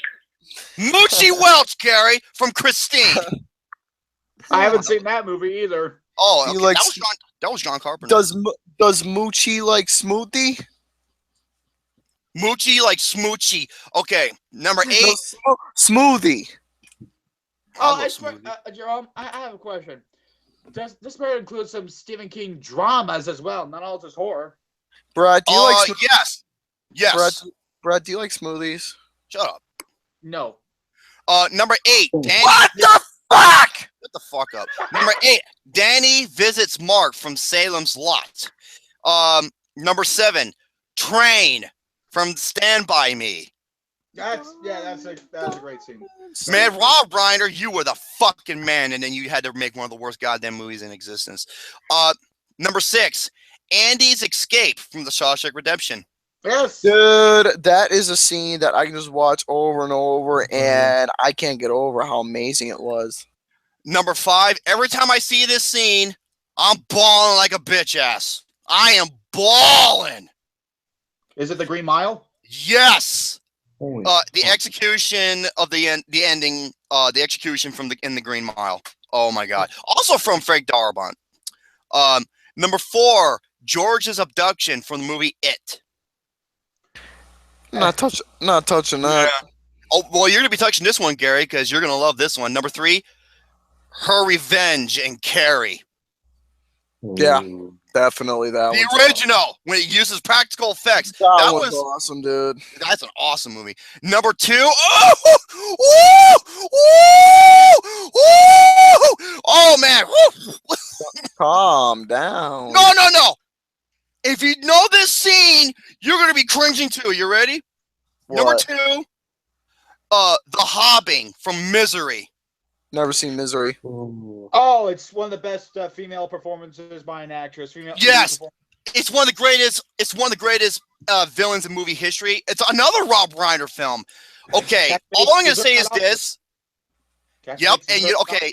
She's a psychopath who's like an obsessed fan of this novelist, this author, who crashes his car by her home, and to make sure he'll never walk away, she puts like a 4x6 or 2x4 in between his legs, and he takes a sledgehammer. It's pretty great. It's pretty nuts. The fucking sound alone just made me cringe. Okay, Dude, I was like.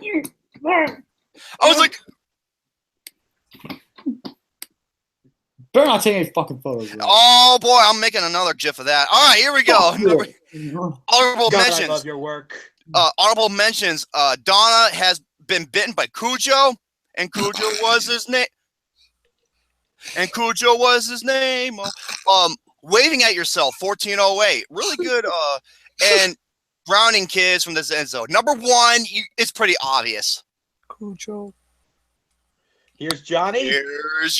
Very good. Here's Johnny. The Shining. The greatest horror film of all time. The God damn, I know Romy's gonna take more pictures of that as well. Shit. Oh man, 115 films is 115 photos isn't enough. He's gonna take more of them. I imagine he's gonna take more of them. Do you believe in magic? They're gonna feature Lucas. Oh wait, Gary, you had to share that on my timeline, Hulk Hogan. Fucking little girl goes flying. That movie is so fucking funny. I couldn't help it. Dude, same. Literally, that movie it's literally so bad, it's genius. Yeah, I just love it when he helps the guy crashes his car and it's upside down, so he helps him out of it by ripping the door off, and then honestly he goes back to the car and he just spins it like a top and he just walks away all satisfied. And the one guy's like, you know what we're going to do? And he's like, what? You're gonna beat the shit out of me? And he's like, no, it's the '90s. We're gonna sue you. We're gonna sue you. The hey, Gary, movie is fucking funny. Who joined us? Oscar. Nice action figure. Thank you. That's a nice action figure. Okay. Wonderful words of wisdom from Mr. Casual. Oh, beanbags. No, I am not kidding you, folks. He literally said these words. Yes. Joe, aka me, but not a pretentious smartass. Thank you. No, not you. Someone else. No, he's a pretentious douchebag. Here we go. Brett, ready? Look at it this way. At least I don't have to come to California and shit on your car, because I don't have to do that. I don't have a car. Well, still. Okay. I'm just excited to see you guys in Vegas in a couple months. Oh yeah. Yeah. Okay. Mr. Casual, Joe Dini, the tiny weenie, literally said these fucking quotes. Here we go. Movies were originally known for learning about life. Movies were a way to teach people about certain aspects of life. Well, yeah, but they gotta be entertaining while doing that. Thank you very much. Oh, speaking of that gets to my next one. Not all films are supposed to be entertaining. That's the first they teach you in film appreciation class. Huh, really? Boyhood entertained me. You know, guess what? You know why? Because it contains something that you like and I don't. It's called metaphors. It's called life. It's called life messages. Okay. And there's nothing I like in it. No, Ethan Hawke. He was the only thing I liked in that movie. Same. With and without. No. Oh, speaking of, okay, here's one of his most popular. You are a casual film fan unless you go to film school, thus makes you an expert. Bullshit. Yeah, I never went to That film school I'm a yet. little I did a short film. I did a short film. Okay, Jerome isn't like Nick Fury because Nick Fury never messed with the Incredible Hulk. Wow. He compared himself to the Incredible Hulk. Wow. Next one, Mr. Casual gave Kingsman and Scott Pilgrim low scores. Why? He claims they're all style, no substance. Okay. Okay. I know some things that have style but no substance. Fuckface. Thank you. I hope Jerome doesn't go after my family. Well, actually, no. He's more concerned about you than your family. No, he hopes I don't go after Joe's family. Yeah, like Joe. Just Joe. Just that's the only part of his family that you're like fucking stupid. Oh, when Harry met Sally. The moral of that story is men and women. What the fuck are you getting about? Every time I hear that name, every time I hear that movie when Harry meets Sally, it reminds me of that stupid parody that Kurt Angle and Christy had me. Jesus, shut up! Oh boy. Here, I'll give you guys the video. It's fucking stupid. Eric. But I can't help but laugh. Oh wait. When Harry Met Sally, did Rob Reiner do that movie? Yes, he did. God, I told you he was the fucking man during the time. Okay, the moral of that story is men and women can never be friends. Sex will always get in the way. I'm not kidding you. He fucking said that. Well, if you look at the 50 Shades Darker, sex got in the way of the plot of the movie, if that makes sense. Yeah. Oh, okay. The comic book trend started back in 2009 when Iron Man came out. You mean 2008? 2008? Yeah, 2008, and it started way before that. Way before that, you fucking retard. Yeah, well, okay, here we go. This is the one that many people got, one of the ones that people got fucking pissed. Okay, people who think Nightcrawler should have been nominated more at the Oscars, you're in the minority. You know what? I love Nightcrawler. Love that movie. Nightcrawler one of my favorite is one of the best fucking movies of the decade. Same. It's my number 2 of the decade right now. My number 2 of the decade. In all honesty, I can't watch this movie without thinking that Jake Gyllenhaal got snubbed. Thank you. It's the biggest fucking snub since Saving Private Ryan. It is the best performance of the decade.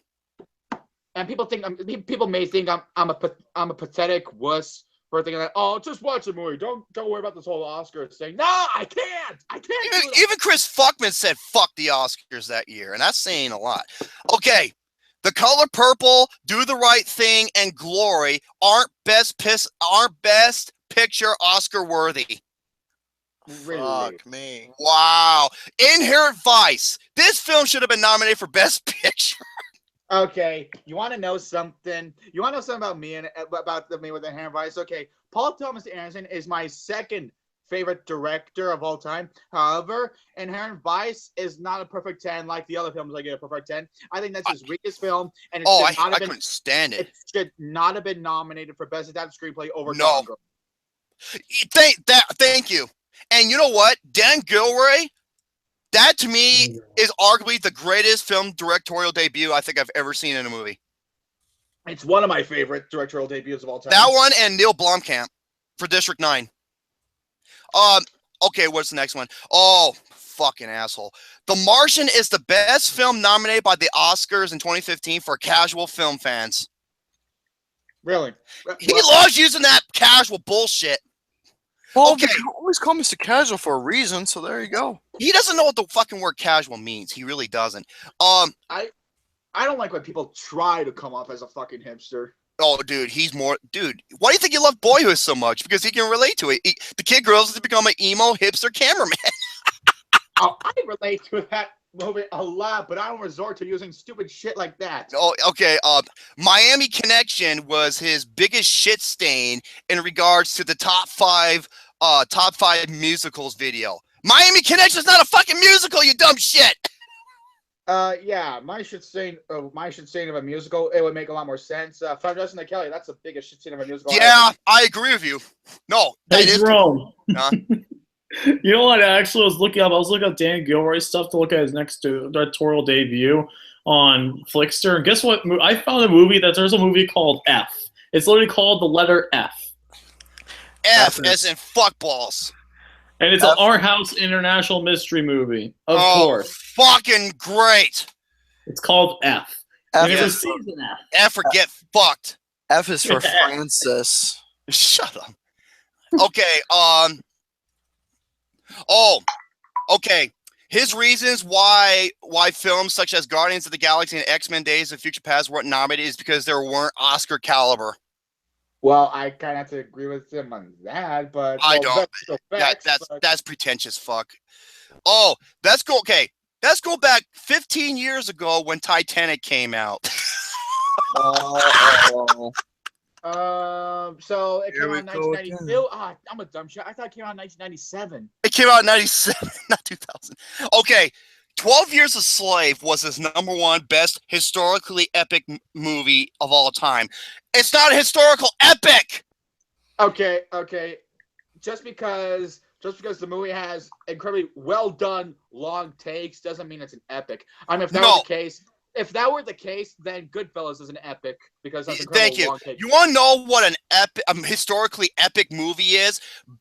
Ben-Hur, the 59 Ben-Hur is arguably the best one. You got Lawrence of Arabia, you got Spartacus, The Bridge on the River Kwai to a certain extent, Saving Private Ryan, Braveheart, Gladiator.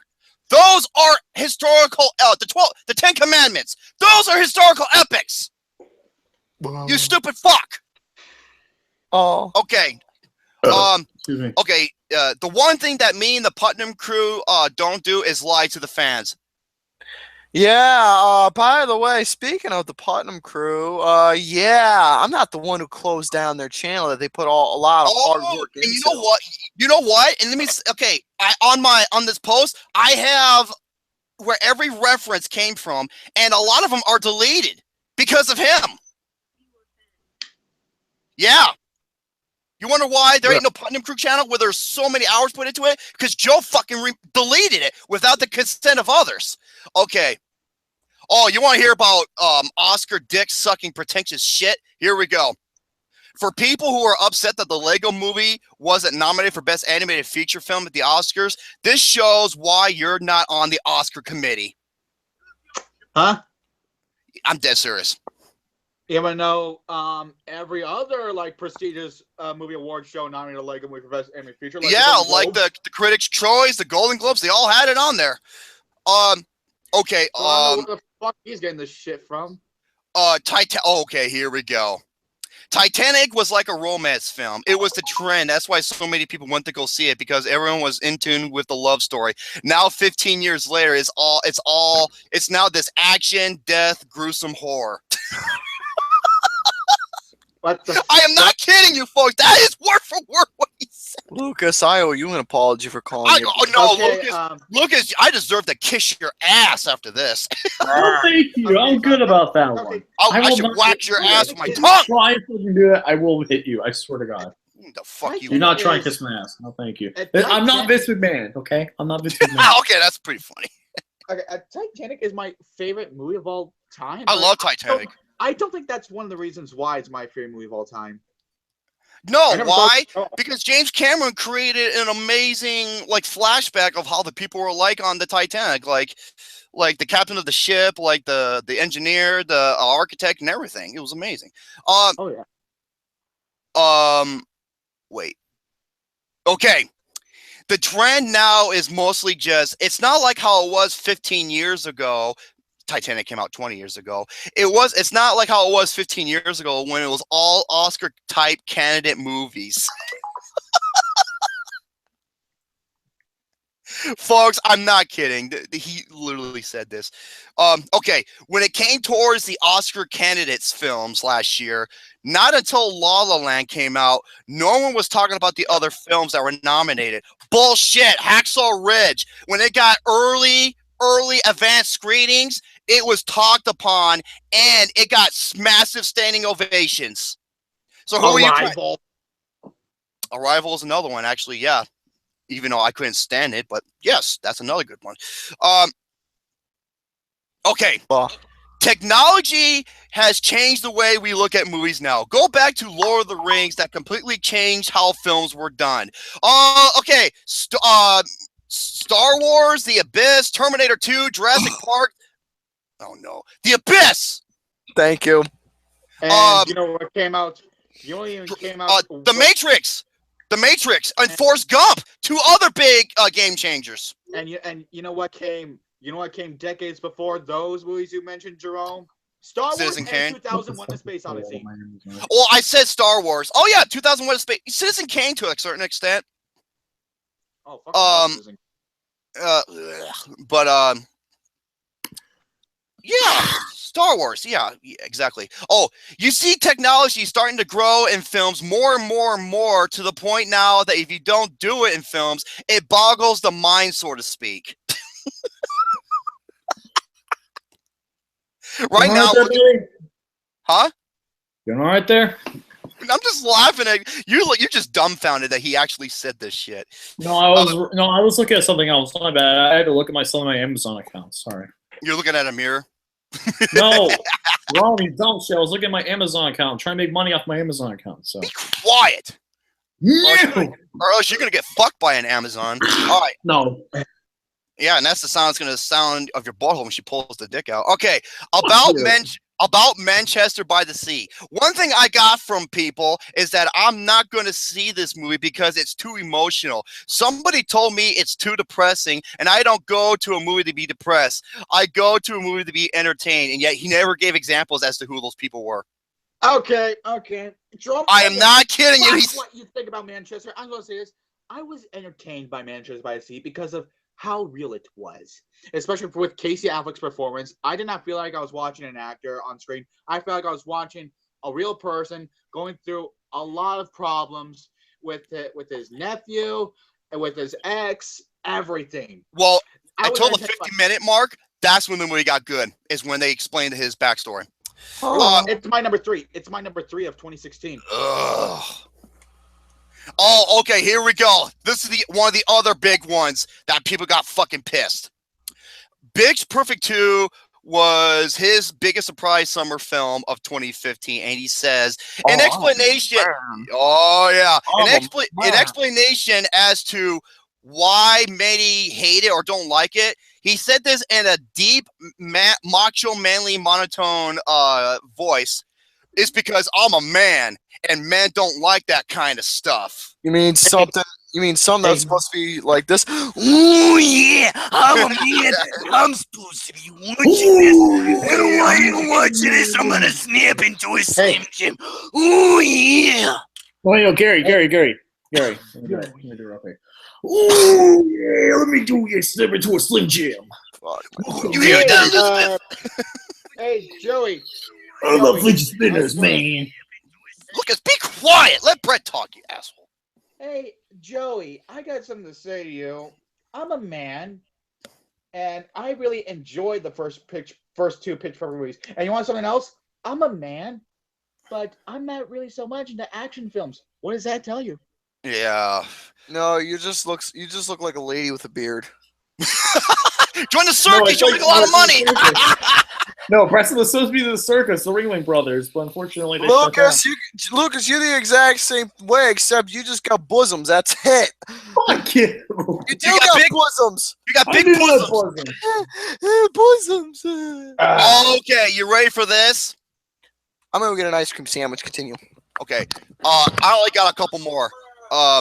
The best type of films is where there's a message to be taught. Whether you disagree with the message or not, it's very important to understand there's a story to be told with a powerful message. That's why some of these films you see at the Oscars, they have a message. But people don't go see them because they want to see films for the entertainment purposes. Okay. What a pretentious as fuck. Yeah, so he literally states that the message is the most important thing in the movie, even if you disagree or not. Okay, just because a movie has a message doesn't mean it's going to be good, because you know what Best Picture winner I still fucking hate as a Best Picture winner, and it still pisses me off that a movie one of them got nominated, Out of Africa. Yep. Back to the Future, anybody? Fucking hate that movie so much. Okay, this is what he said to me personally. I'm too busy enjoying life and dating multiple women. Yeah, and yet he called me egotistical. Bah. And yet this guy thinks he's fucking Tom Jones. Oh no, fucking no. Wait. Another thing. You need to respect the Oscars, Jerome. That was another one. Yeah, Jerome, you need to respect the Oscars. Why? You know why you're gonna respect the Oscars? I'll tell you why. Because you don't know how hard they work to get to where they are. Yeah, something like that. Okay, I follow them 24/7. I'm an Oscars buff, but there's a difference between following them and respecting them because like I've always said, I made over 50. You did a huge snub list. And with a shitload of honorable mentions. In fact, and way more than the 50 of my list. Way more than 50. Yep. Next one. Oh, one of the things that I do when I try to tell people to see certain films is try to understand who they are. Yeah, he calls me one-dimensional. Mr. Casual referred to the Putnam Crew as his super group. Basically, he's saying that the Putnam Crew is like the YMCA, no, the Village People. Yeah, he thinks that it's his group for some reason. He's making. No, dude. If I you quit the fucking group. After I owned your ass, you quit the group. You want to know something? If I was running the Putnam Crew, I consider us more like Kraftwerk, and Kraftwerk's fucking awesome. Especially the bullshit you pulled on Lucas, Alex, Shane, and Gary and I. You can fuck off. Okay. Next one, he hated the fact that people were complaining about John Goodman from 10 Cloverfield Lane didn't get any award consideration. He deserves consideration. I'm so happy Moonlight won Best Picture because nothing was more emotional than that bullshit. Okay, here we go. The only good thing about Whiplash was J.K. Simmons. Otherwise, I give it... What the fuck? Continue. Jerome, look, it's a guy lifting a 140-kilogram dumbbell. 140 kilograms? That's like 340 pounds. Look at this. This guy's lifting a 140-kilogram dumbbell. Hold on. It's going to load it. He's going to shit his... Oh! No! God damn it, Lucas. Okay, anyways. Turn off my camera. Shit. Okay. Okay, here we go. Oops. Yeah. The only good thing about Whiplash is J.K. Simmons. Otherwise, I give it a 4 out of... I'm taking a picture of that. Otherwise, I give it a 4 out of 5. God damn it. I'm trying to get through this. Ex Machina. Ex Machina, the second best film of the decade. I give it a 4 out of 5. When it came to the top 5 best films of the decade video, it was never mentioned. By as much. I'm not joking. Don't believe me? Go to Austin's review where Fat Fuck was there, and he literally said that. And then go to his top 5 best of the decade. Never mentioned. Oh no, hold on a second. You're Fat Fuck. Him? He's a fat cocksucker. There you go. He's a bing bang. Okay, I had to save the best for last. You want to see how big of a fucking hypocrite he is? Here we go. This is the best one. Boyhood. Yeah, he loves Boyhood. Okay. It tells the story about the problems of going through your child. Okay, you need to listen to this very carefully. It tells the story about the problems of going through your child year. Going your child years, going through your teenage years, through your high school years, and what your life is like growing into an adult. Every child goes through that. Boyhood covers all of those things. While I may necessarily have never gone through that, I can understand the pain. Okay, wait. What? Let me repeat that, ladies and gentlemen. I'm going to repeat it again. What? Okay. Every child goes through that. Boyhood covers all of these things. While I may necessarily have never gone through that, I can understand the pain. You don't get that from a lot of movies. Oh, wait, what? Hypocrite! So, wait, you said every child has gone through that? Yeah, you I'm not kidding you. Yourself. Brett, I listened to it multiple times. This is word for word what he said. Okay, but Boyhood, it's about the story about going through your problems and everything. He said every child goes through that. Boyhood covers all those things. While I may necessarily have never gone through that, I can understand the pain. You want to know something? That makes no fucking sense. Can I say something about that? Because personally, on a note, I'm actually offended by that. Why? Because, dude, I go through shit every single day of my useless life, and yeah, I'm saying that because it's true. Because I'm keeping real with you all. So yeah, I fucking hate myself. I've gone through shit in high school. I still do to this day. And for him to say something like that, understand? So basically, he's being a narcissistic fuck. Dude, he calls me egotistical. He thinks I'm egotistical. He's so narcissistic with himself, dude. Yeah, and I love when he says, even though, okay, while I may necessarily have never gone through that, I can understand the pain. How can you understand the pain if you never went through it? And yet you said every child goes through it.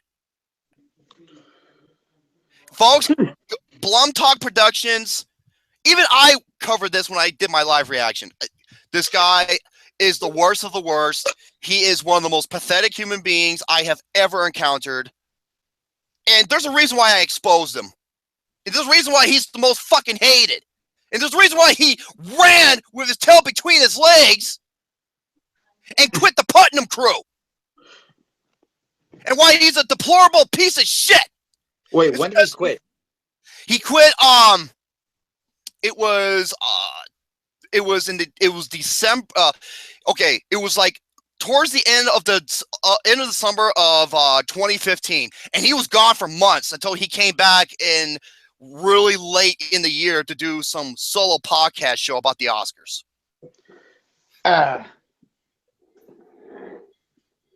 And all the bullshit that he did, how he fucked over Gary, how he fucked over Lucas and Alex and Shane and me. No, he's not even part of the Putnam crew. To quote Bryan Cranston from Breaking Bad, coward. Goddamn right he is. He is a coward. And I did an 8,000 word article on this motherfucker on my Facebook. It took me 25 hours to make. I have all my references. I have word for word quotes and statements and everything on this guy. Oh, and it came to his Blum Talk Productions interview. When I try to go into the comment section to put my links to showcase who Joe really is, guess what? The channel blocked me. Oh. Yep, they blocked me. How do I know that? Because other people couldn't see my comments. Yeah, by the way, some film expert, eh? Oh yeah, film expert. Oh wait, Mr. Casual did another interview on a radio show. Yeah, he's got proof. Yeah, I already know that. It was with Dr. Wonderful. Same bullshit. So yeah, our film expert. Oh yeah, he's a film expert. Yeah, he says all this bullshit. Everything he said, I have the references to everything, and oh yeah, and he loves to make up lies like me saying I said all of his friends are deplorable pieces of shit, degenerate human beings. Which just what? Not only Lucas and Alex said the same thing. Even we all checked it. We did not. I did not say that one bit. I called him a deplorable piece of shit human being, not his friends. What friends does he have? I don't know how he has friends. He has Especially how he fucks people over like this. He has Yeah, you want to know one thing that makes you go on. Oh yeah, I'll give you a great example. Like the video that Alex was supposed to be in, and I forgot to include him in it, and I felt horrible. But you know what I did, Joe? I grow a pair of fucking nuts. Because unlike you don't have fucking nuts. And you know what I did? I went up to Alex. I apologized. I even admitted on the video that I did it. That I made a mistake. And not only that, I included him in one video of ours. We did the same type of theme video for his channel, and it did very well. You want to know So something? you got no fucking excuses. You know how he tells me that he dates multiple women? Fuck out of here. You want to know what the sad part is? I don't date women. I fuck women. Thank you. No joke, because, dude, out of any times I've got the other women, most of the time, if not, I've managed to fuck 3 chicks. And actually, the last one I fucked was not so long ago, and I'm going to tell you right now. Oh! Oh, okay, Jackson. I'll correct it. I must have spelled it wrong. So yeah, Brett's doing curls. So yeah, as far as the asshole 24/7, I'll save that for next week. Right. I went on for too long. Yeah, But I had a lot to cover. So assholes 24/7. I'll wait that for next week. So I am done. You go ahead, gents. All right, Bretty, it is your turn now. I'm going to ask you one question. Do you have any Blu-rays or no? Yes, I have 5. Okay, why don't you go ahead and do that first, because that's usually the best. To me, that's your best segment. Okay. All right. You're welcome on the name. Okay. First off, I'm doing. By the way, first off, I'm doing curls because, well, Lucas is here with us. Enough with the goddamn girls! Show your fucking movies! Hey, Lucas, you might have some competition here. Oh, really? Yeah, look what I'm fucking doing. How about You're fuck working the out. both? How much is that? How much is that? How much is that? 5 pounds, motherfucker. That's it? How about Yeah. fuck both you bitches? I get out. Huh? I've curled 75-pound dumbbells before. Oh, shit. 75. I want to see a video of it. Lucas, bro, why are you guys worried about your A arms? long time ago, though. I can't access 75-pound bells for a while, but probably when I go to Vegas, I'll prove it. I'll show you. Lucas, bro, 75-pound dumbbell. You're full of shit, Lucas. why What do you mean? I've done it before. You see my hold on. What's Yeah, that? hammer curls. Yeah, hammer Yeah, curl. those are hammer curls, and you're using a lot of back and you're leaning forward. Asshole. You want to know Well, what the sad part is? I've done 75-pound hammer curls. The most I've done for bicep curls is probably 60. You want to know the only sad part is? What? I don't work out at all. The only thing that I have is a muscle is my wiener. Oh. It's been used more. Yeah, because no joke, dude. I'm gonna tell you right now, my no joke, within girth and size. Now I don't have one of those tape measures, but I'm not lying to you to tell you that my wiener has gotten really huge. It has. Why? Because Yeah, it's called metric. I exercise it every day. You know what? You know why, Gary? It's a thing called the metric system, even though it shows high numbers. No joke, because if you actually masturbate every day, it actually makes you grow your wiener a lot stronger. And Yes, why do you think I have a fucking Pepsi surgery? You can? can actually fix it to grow an extra 3 inches.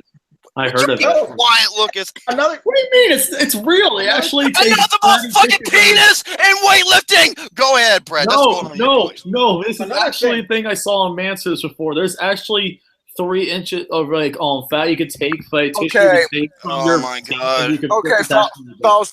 I'm not joking. We You actually saw that online. gotta get the bread Very toppers now. experimental.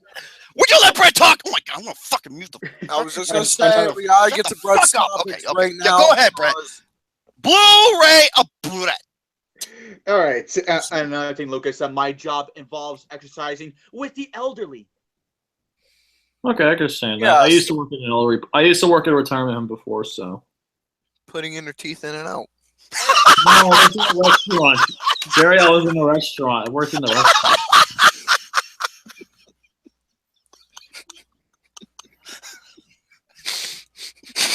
No wonder Lucas smelled like Bengay.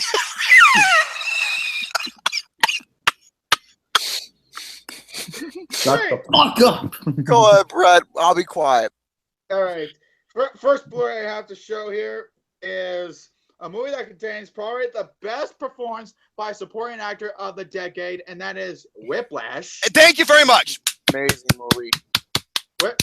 Whiplash. Thank you very much. I agree. Whiplash is such an amazing movie. Awesome movie. And Miles Teller is fucking great. J.K. Simmons, holy shit! I want to see him and Arlie Ermy do a yell off match. Him, together. Arlie Emery, and Vince Vaughn from Hacksaw Ridge.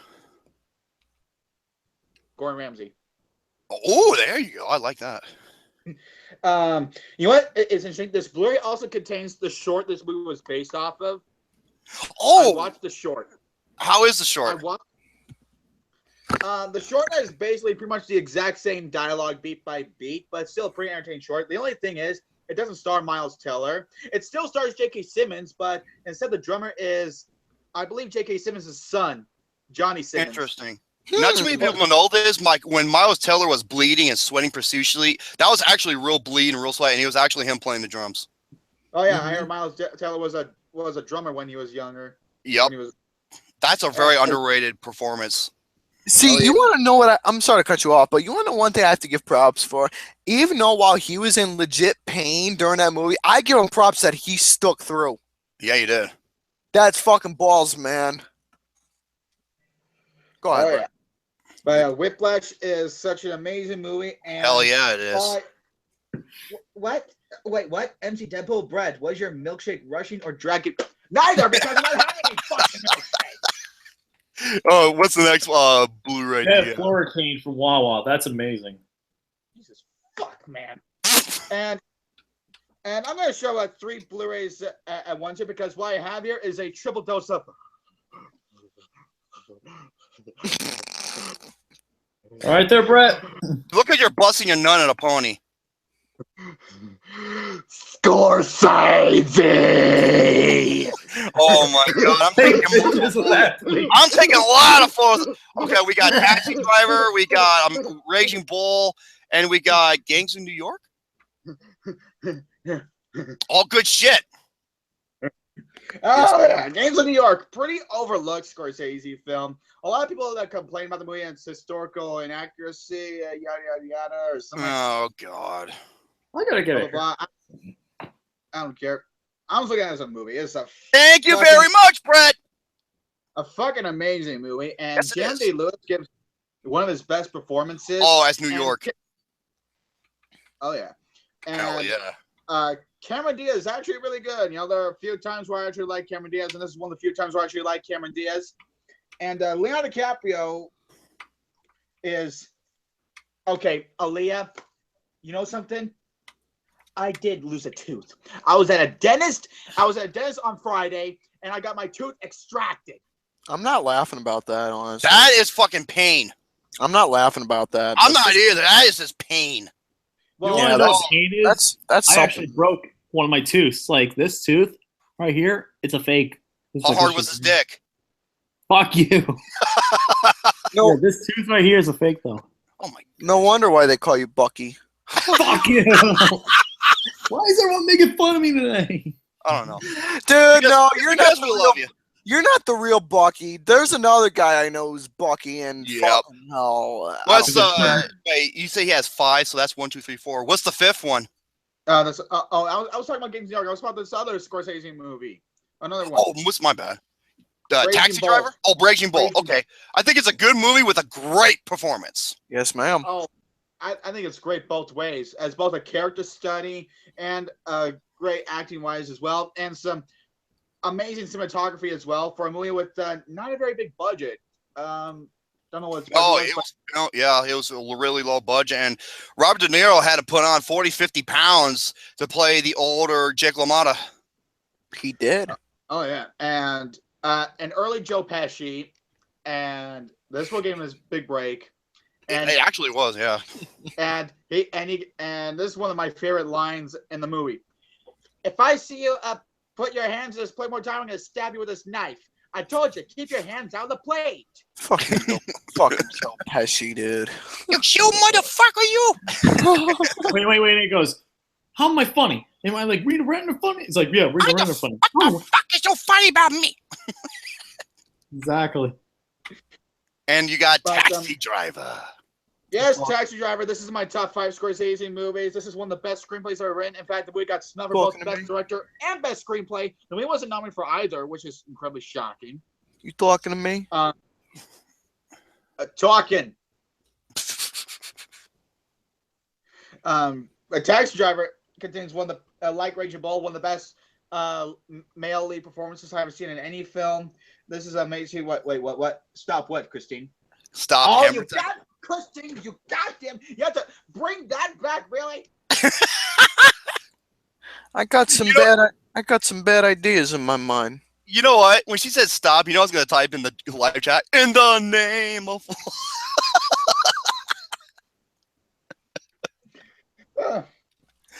But Taxi Driver is an incredible film. It's a brilliant character study, and it contains like a great supporting actor. You know who the best supporting actor is? The entire state of New York. Yeah, and how old was Jodie Foster? I think she was in her early teens. Yeah, she was really young in the movie. Was that her first movie? No, she was in another Scorsese movie a year before. Alice Doesn't Live Here Anymore. One of these days, I gotta get myself organized. Yeah, because she's in Wonderland. Oh yeah. And it contains a great one-take scene with Robert De Niro and Harvey Keitel. Yep. Absolutely terrific. And tells a great story through Robert De Niro's eyes, what the city of New York is like to him, just filthy, smug people. And he just doesn't give a shit about society. It's just a fucking great movie. Yes, it is. Very much. And as for my next Blu-ray, I'll talk about that when I get to my movie reviews. Because it's a movie I saw this year and I loved so much I actually bought it. We'll get to that later. So in the meantime, let's get to a list that where's the goddamn? Okay, there we go. It's a list from tasteofcinema.com, and that is the 15 best horror movies of the last decade. Okay, I'm all ears. I know. Right. I know the best horror movies. Best horror movies of the last decade, yo. Let me fucking hear that. Everybody shut the fuck up. I want to hear this. Go ahead. Okay, yes. Okay. So, number 15. I haven't seen this one. The Wailing. Never heard Never of it. even heard of it. Number 14. I've heard of it, but I haven't seen it. I've heard good things, though. Wreck. Yes! I know the title. God, that movie. It's okay. That awful movie Quarantine. That's the American version. Watch the original, which is Wreck. That movie is fucking frightening. It's terrifying. Oh yeah. I believe it. Number 13. The Cabin in the Woods. That should be way fucking higher. Way higher. Oh yeah. But it's a great comedy. It's written by Joss Whedon, which is a better film than another film that Joss Whedon did that year. The Avengers? Oh, you fuck off. Oh, better than the Avengers. You fuck off. Better than the Avengers. Number 12. Number 12. I still need to see this one. It Comes at Night. Oh yeah! Oh yeah! So many people hate that fucking movie. Why is that, Brett? Why do so many people hate that movie? Is this thing on? Yeah, I don't know. Well, even though Rotten Tomatoes gives it an over 80% rating, that doesn't. But why is the audience rating so low? It's because I know why. It's because A24, it's what I'm sick of, independent movies where like I have to drive for hours to see a certain movie I really want to see. That's the reason why people would hate it? Well, because That's because not enough people have seen those movies because they don't play at local theaters. Independent movies, they don't play at local theaters. Yes, they do. They play them at mine. It's called AMC Independent, and a lot of people I know fucking hate it and comes in it. They think it's one of the worst films they've seen in a while. Wait, Young Assassin, what are you doing? Wait, Young Assassin, what are you doing? Where's Big Vito? Who the fuck's Big Vito? That cocksucker. He went out to go get the cannoli. Oh my God. Cannoli. Anyways, number 11. Samson. Who the fuck are these assholes on here? I'm Lucas. I don't give a fuck who you are. Who's the fat kid? Fat kid? How do you know I'm fat? I'm the not you, the other fat kid. The one who's got a fucking peach fuzz on his face. I'm Brett. I don't give a fuck who you are either. Continue whatever the hell you're talking about. Oh my God. Number 11, I own the Blu-ray. It Follows. I think that's overrated as fuck. Oh, that's a damn good horror movie. One of my favorite horror movies of the decade. Number 10, I haven't seen this movie. There's an ant on my Hell, whoop-de fucking do. Why is there an ant on you? I don't know. Oh my God. Number 10, I haven't seen this one. I Saw the Devil. Never heard of it. Yeah, I see the devil. He's fat and bald right there. Number 9. Number 9. Hey, Young Assassin, where's Gary? Because number 9 is The Conjuring. Oh, good. Oh, good movie. That fucking kid would like that one. That should be way higher too. Number 8, a movie that came out this year that I still haven't seen, Raw. I refuse to see that movie because I don't deal with cannibalism. You know, that's what I like to do. I should tell you all the story that one time I fucked that. No, you ain't telling shit. Shut the fuck up. Tell a story. Tell a story. No, it'll take forever. You need to get through the Tell a story. Tell a story. So a buddy of mine, he hooked me up with this girl. I don't know I forgot what she was, but I know that she was Latina. I think she was Latina, yeah, because she had that big fat jelly booty on her. So I asked her, hey, what position do you like?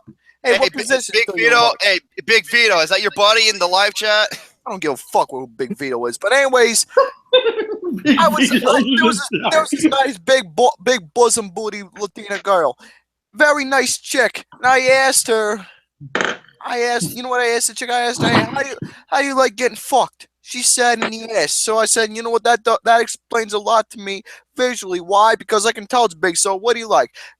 How do you like your meat cooked? Do you like it raw or do you like it cooked? So I told her, you know what, fuck that. I'm gonna go in raw. So that's what I did. Great shit.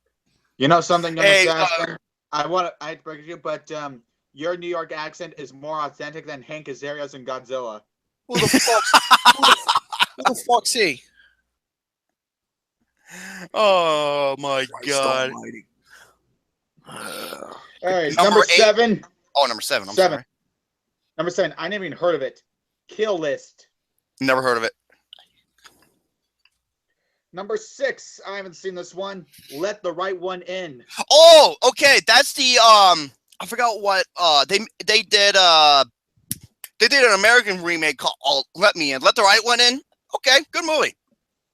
It's a I forgot, is it Swedish? It's a Swedish vampire film, I believe. It's directed by Thomas Alfredson. That's interesting. Yeah. Of Tinker Tailor Soldier Spy fame. I love that movie. Number 5. I've never even heard of this one.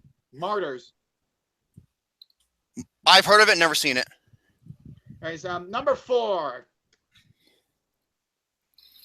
Yes. Hey, who's the lovely chick in the audience? He's got blonde hair, big bosoms. Hey, big cannoli. You fucking that got a big cannoli for you right over here. No, he's got a limp biscuit. Number 4. Okay. Biscuit. Got something for. Would you shut the fuck? Yes, Brett. Number 4.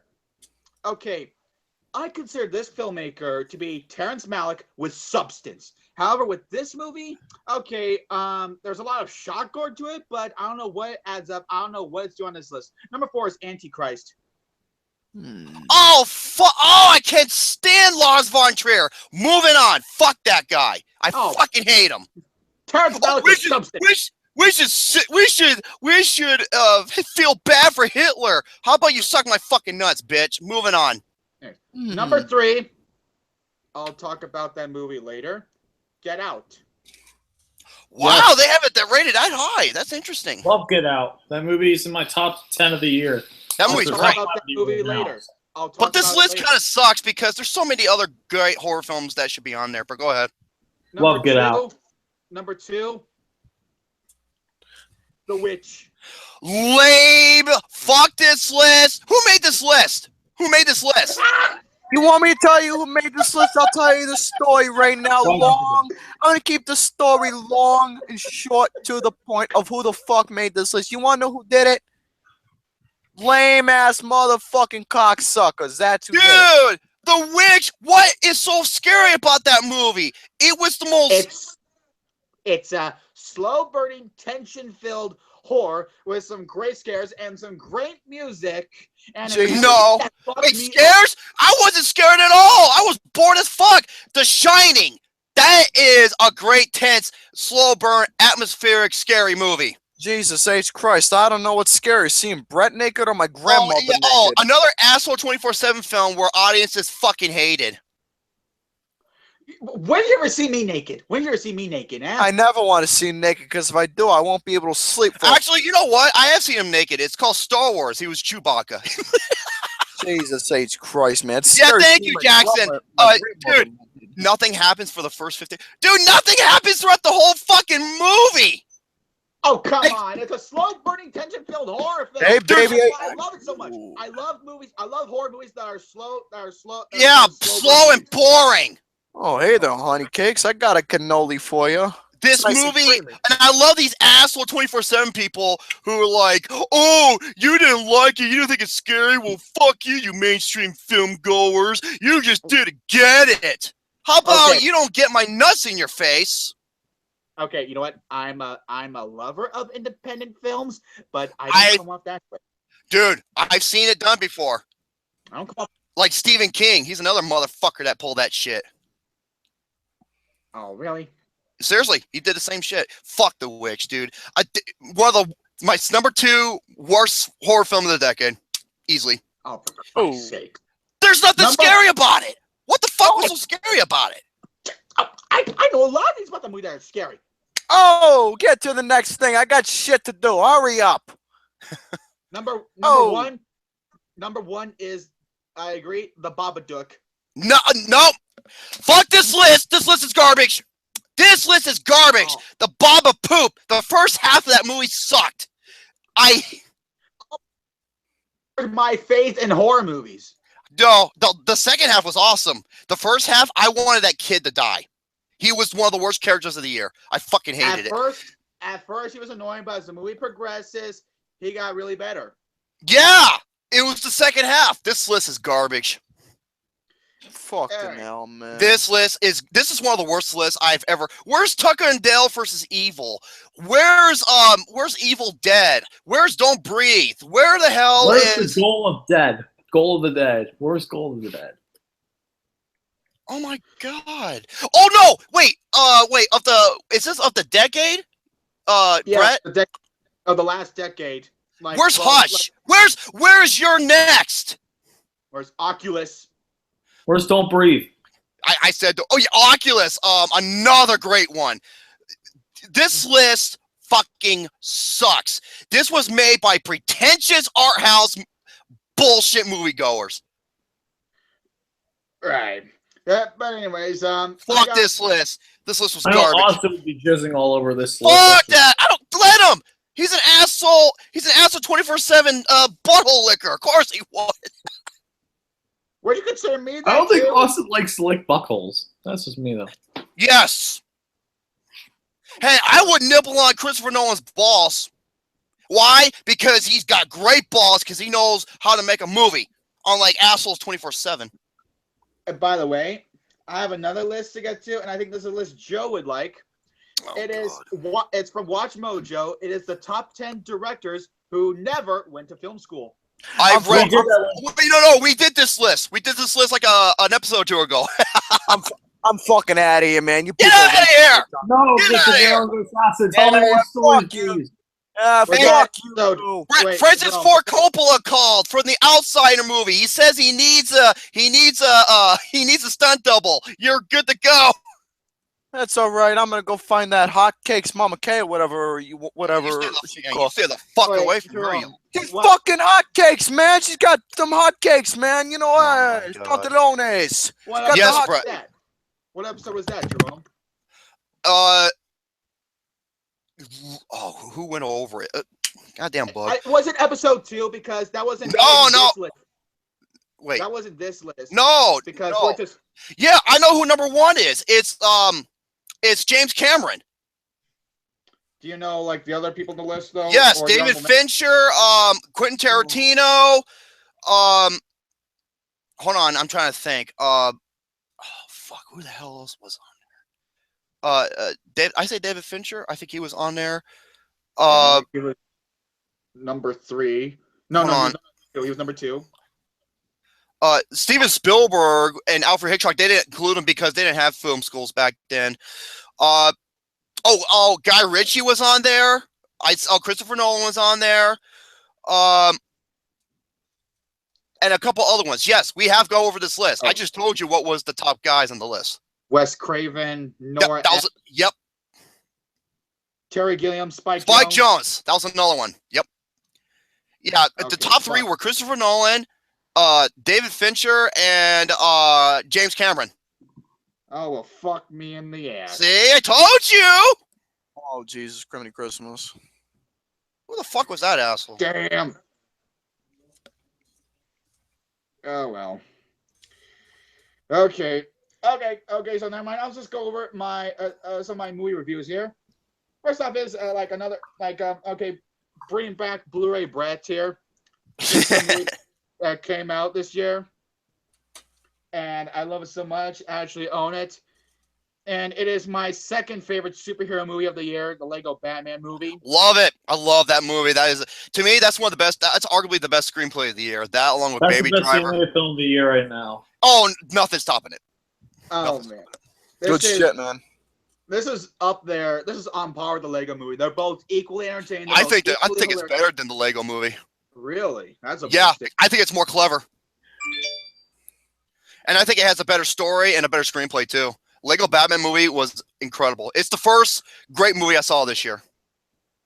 Oh, Will Arnett is absolutely hilarious as a Batman / Clark Kent. Yep. Clark Kent.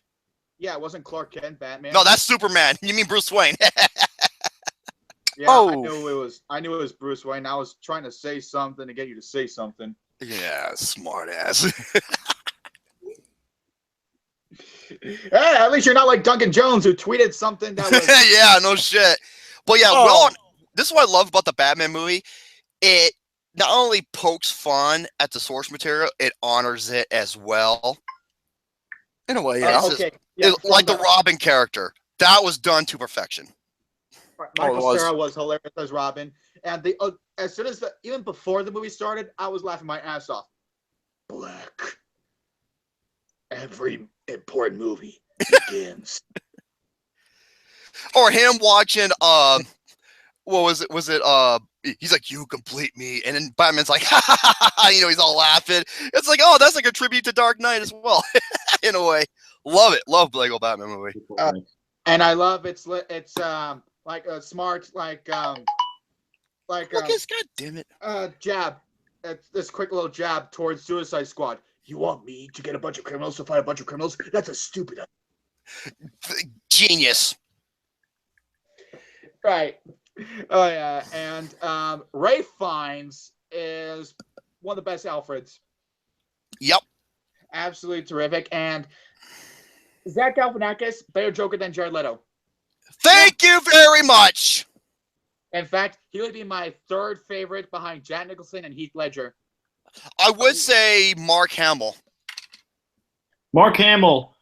Yes, Mark Hamill and Heath Ledger are the two top Jokers. Because Mark Hamill played in the animated series and the Arkham games.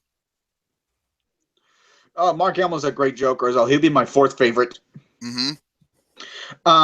The Lego movie is very clever, and unlike the Lego movie, this one is all animation, so it better get nominated. Well, they do show some live action, but it was on a projectile, so. Yeah, that movie. It was that movie, but I want. But still, it was only like what 5 minutes, but it was necessary. It played an important role in the movie. Right, exactly. And this movie also has a surprising amount of emotion, but didn't feel forced. Exactly. It was used at the right time with Batman, learning to be with family. Yep. Bruce Wayne learning to be with family. It was such a fucking great, and one of the most, probably so far the best comedy of the year. Actually, wait, hold on, let me think. Actually, no, I agree. I think it is the best comedy of the year. It is hilarious. It is actually pretty smart, and it pokes fun at a bunch of superhero movies. Oh yeah, and it's just so goddamn hilarious. Iron Man sucks. It's hilarious. It's one of the best movies of the year. I'm gonna give it a 10 out of 10. Yeah, hell yeah. I give it a solid A. Love it. Good shit. Yeah, and a couple of other movie reviews here. First off is one of my most anticipated movies of the summer, and it became one of my probably one of my biggest disappointments of the year. And this is a terrible movie. Everything. I only seen some of it only because it was bad quality. I know it's in HD, so go ahead. I was anticipating for this movie because a lot of you know I am a Spider-Man Homecoming has of course. Continue. Okay, everything. I was excited for it because you know me. My favorite movie genre of all time is romance. Why I love the romance genre so much is not because I'm a virgin. But it's because I love this sort of this feeling like I'm watching real people talk to each other, communicating like real people. And then there's shit ones like Nicholas Sparks where I don't feel like I'm watching real people talk and I'm listening to some shit ass Hollywood dialogue. Everything. It's kind of like watching a Nicholas Sparks movie, unfortunately. Nah. This was a big letdown. But what really scared me so much about this movie is the writer. I saw what the writer did, and I was like, oh no. It is the writer of The Best of Me.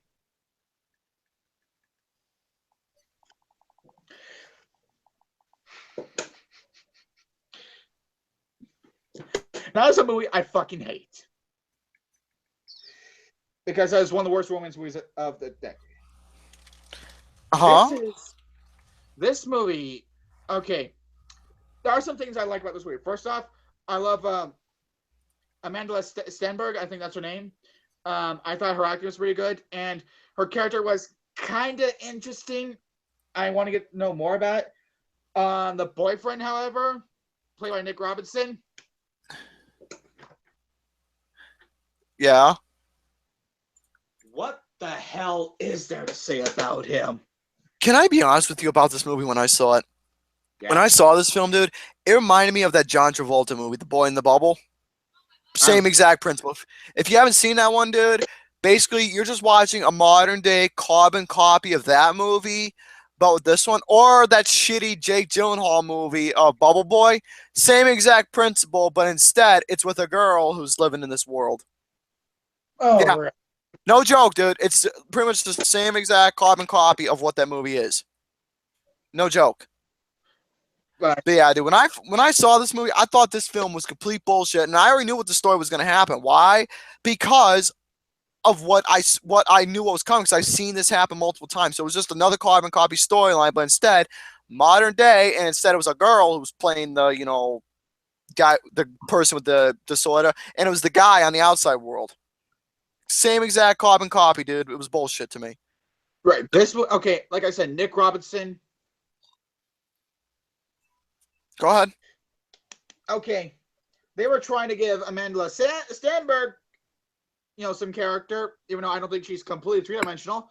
With Nick Robinson, they weren't even trying at all. Well, dude, they weren't trying at all with he's this just- movie. He's just like, hey, I moved in, and I love you. I think you're hot. That's all he is in the movie. Oh, dude, that's all, dude, the film was fucking horrible. There is no character. He has no character status at all, and the writer didn't care that this boy had pretty much nothing. There is nothing about him that is likable. Nothing. And he went from Jurassic. Oh, he's from Jurassic World. Okay, I didn't like him in Jurassic World either. Oh, you butthole. Oh boy. And I don't like him in this movie because of how one-dimensional he is, how less charismatic he is, and the dialogue is just terrible. There are some dialogue. Some of the writing in this movie really caught me guard. I was like, what? Like for instance, Amanda Stenberg. She said this in the movie. I was like, what? She said this. Love can't kill me, Mom. I was like, this is what? No, actually, it can. It's called fucking. Love can't kill you. Love sure killed someone.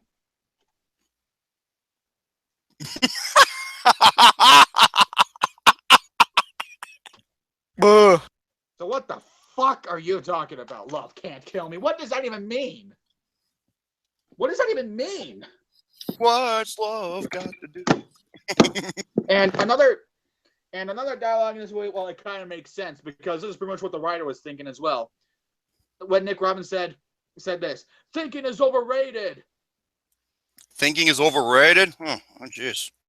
Well, yeah. Great way to plan things through. This is the same writer of The Best of Me, so it makes sense. Oh, God. It really makes sense. And there's this quote-unquote twist ending that's supposed to be like a big shock, even though we kind of knew it like earlier in the film. Well, don't reveal because I haven't seen it. I still need to screen it, but... But it was just so... It's so boring. It's so unrealistic. And I did not care for it. Especially for Nick Robinson's character, who's just completely one-dimensional.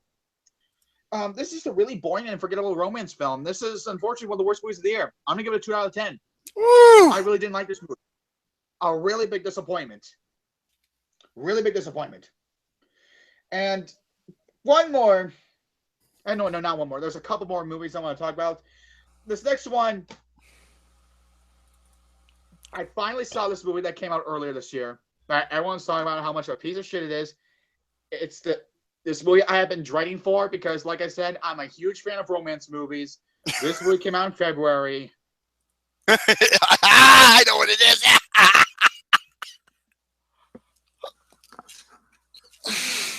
Does include the numbers between 49 and 51. Oh.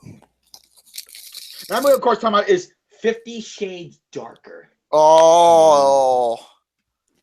This is a fucking horrible piece of shit. This is worse than the first movie. Oh, easily.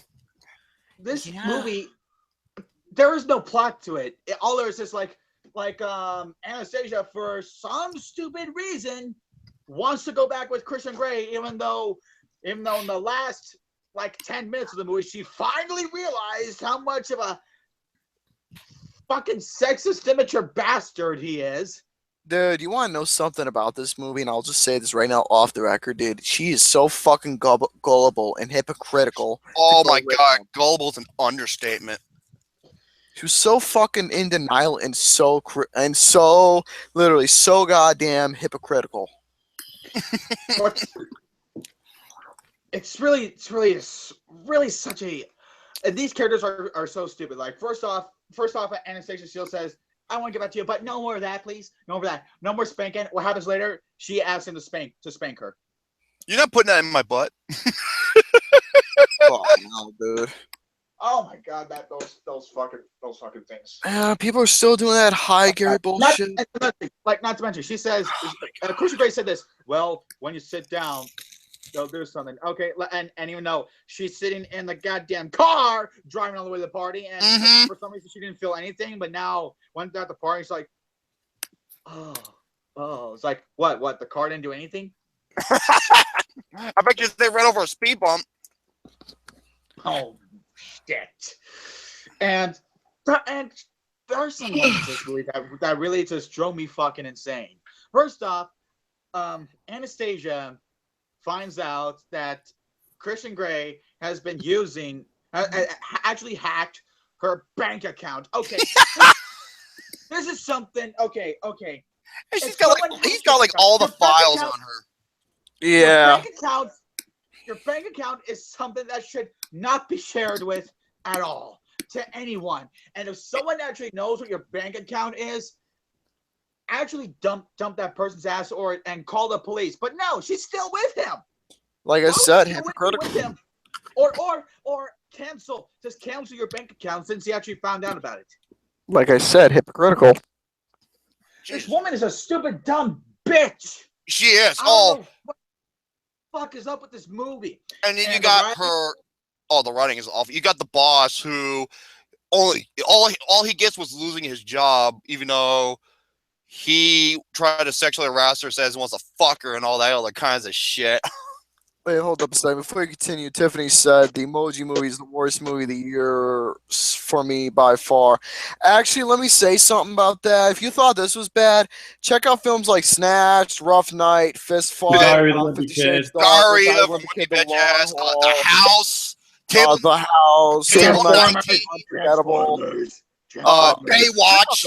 Check out those films. They're much worse than the Emoji. They are, Unforgettable. That's another bad one. I haven't seen Unforgettable. Oh, that is unbelievably awful. That's been bad this year. Yeah, check those out. Like, and there's some, the Ryan makes no sense because Christian Grey said this to her. For once, can you just do what you're told? Like, yeah, you've always been doing what you've told. Like, he treats women like dogs. For your sex slave, you fucking idiot. Jesus. And there's this one stupid sequence where it's supposed to be like a big climactic scene where, oh no, is he dead? No, is he crashed the helicopter? But then I'm back. Yeah, and it was live, and he just shows up in the house, right? I'm like, wait, what?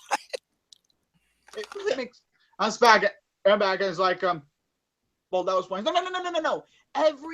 Everything that happens in this movie is completely pointless. Like, here's a scene. Now here's them fucking. Here's a scene. Now here's them fucking. Here's a scene. Now here's them fucking. The end. That is how this movie fucking is. I'd rather just watch a porno if shit's like that's gonna happen.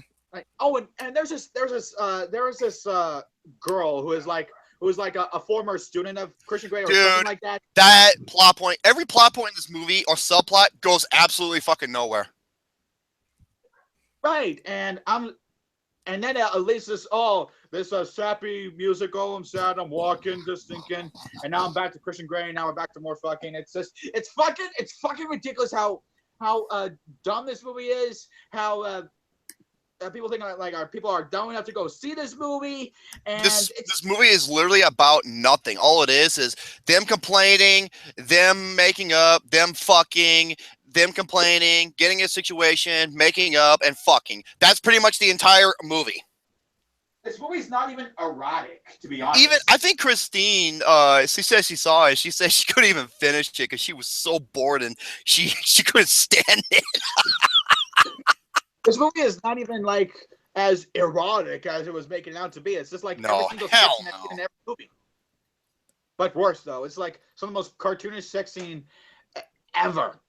That was just boring. It was just boring sex scenes. It was, if it went full out NC-17, then maybe I wouldn't have been bored though. Okay, now I'm starting to come off as a fucking pervert or something, but that's yeah, Lars von Trier.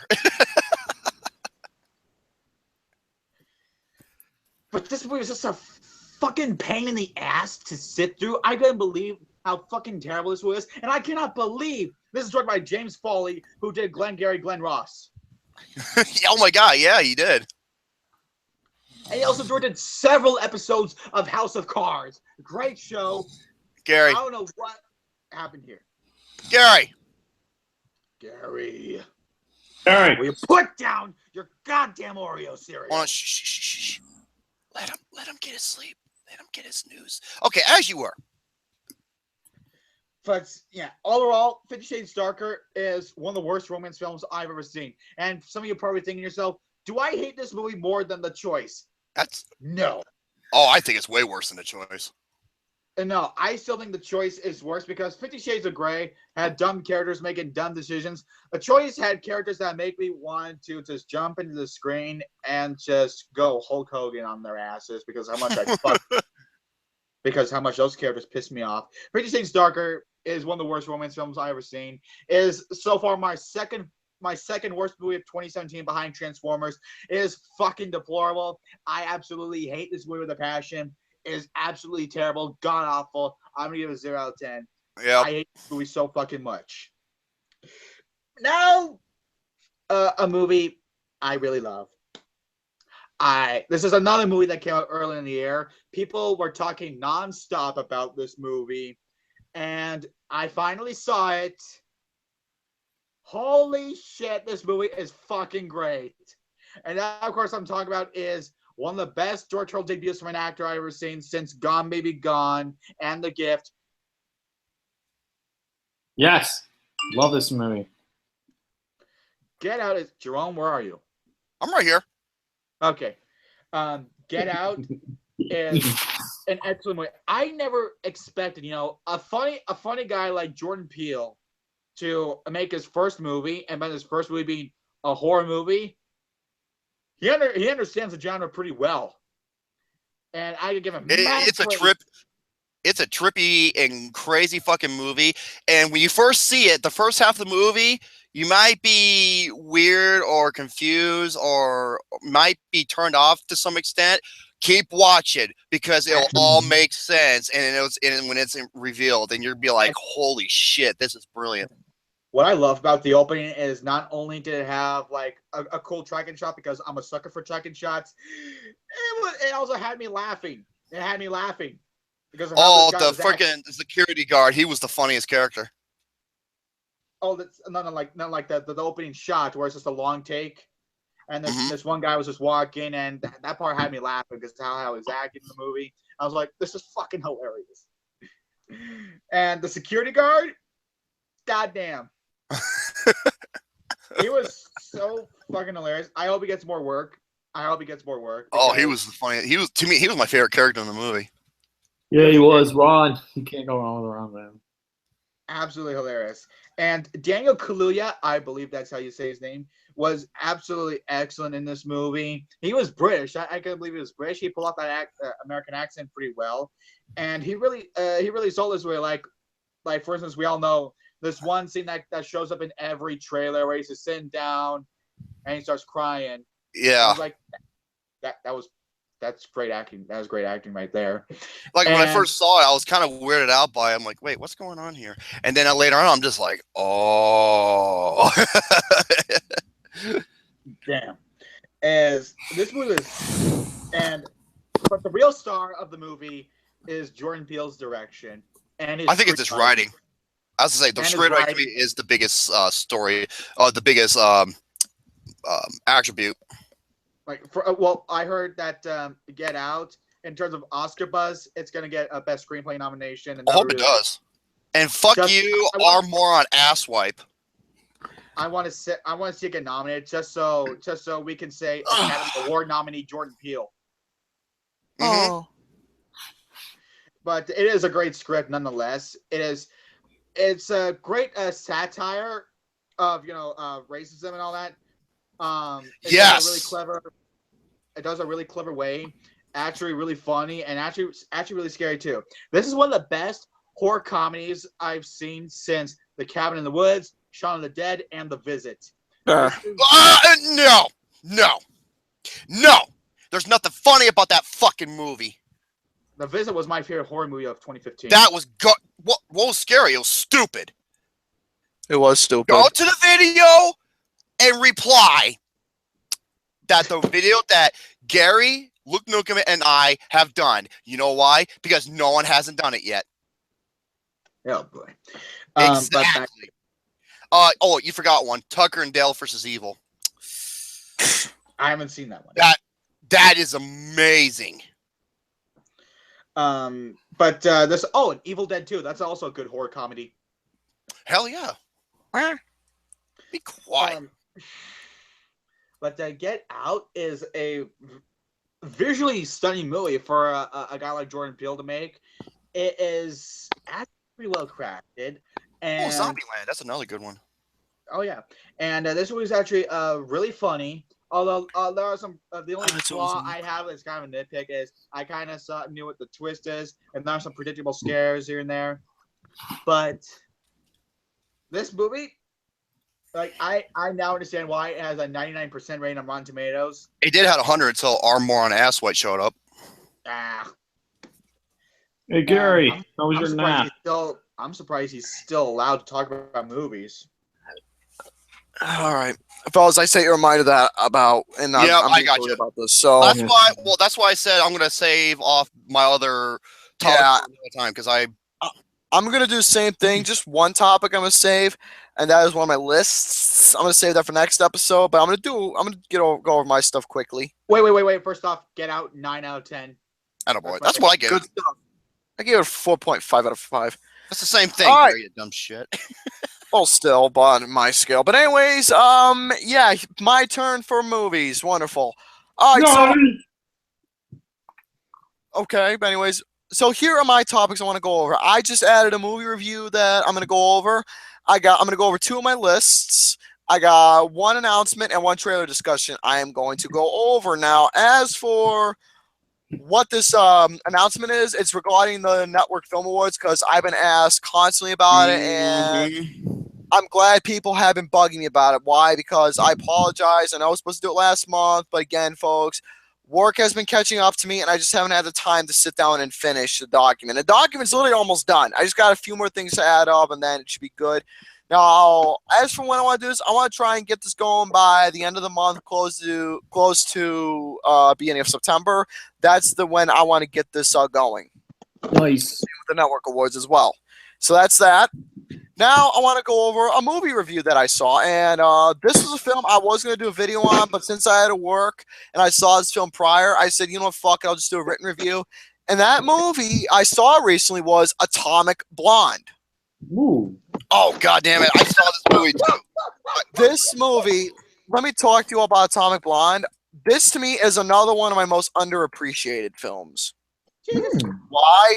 Because this movie, on how it was centered on, it had that John Wick inspiration vibe to it because it was from the same writer from who did this.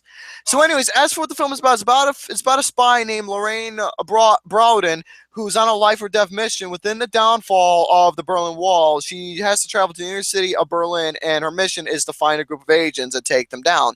By the way, how I managed to read the plot, I was reading off of my review that I written on the network. So basically, that is the plot to sum it up for the movie. Now, basically, here's the positives I can say about this film.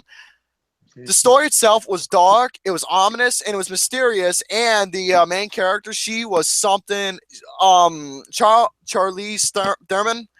She did amazing. She was amazing as Lorraine Brompton. She was outstanding as a character. Now, also, one thing that was really cool about the film was the back and forth showcase of flashback, going to the present time of her in the interrogation room talking to the police about what happened, and her showcase and her talking about, what happened, along with showing the visual presentation of, her mission that she was on. So really outstanding, good camera work and storytelling with that. Also, again, the feel of the movie was dark, it was ominous, it was mysterious, and very interesting. And one thing that stood out for me a lot that I loved was it stuck to it being, since this took place in 1989, I think you'll know exactly why this movie was amazing to me, because it stuck with the 1980s vibe of those classic spy movies with a story like this, but in a modern time of how it's shot and everything, but keeping that 1980s vibe to it. So it was outstanding.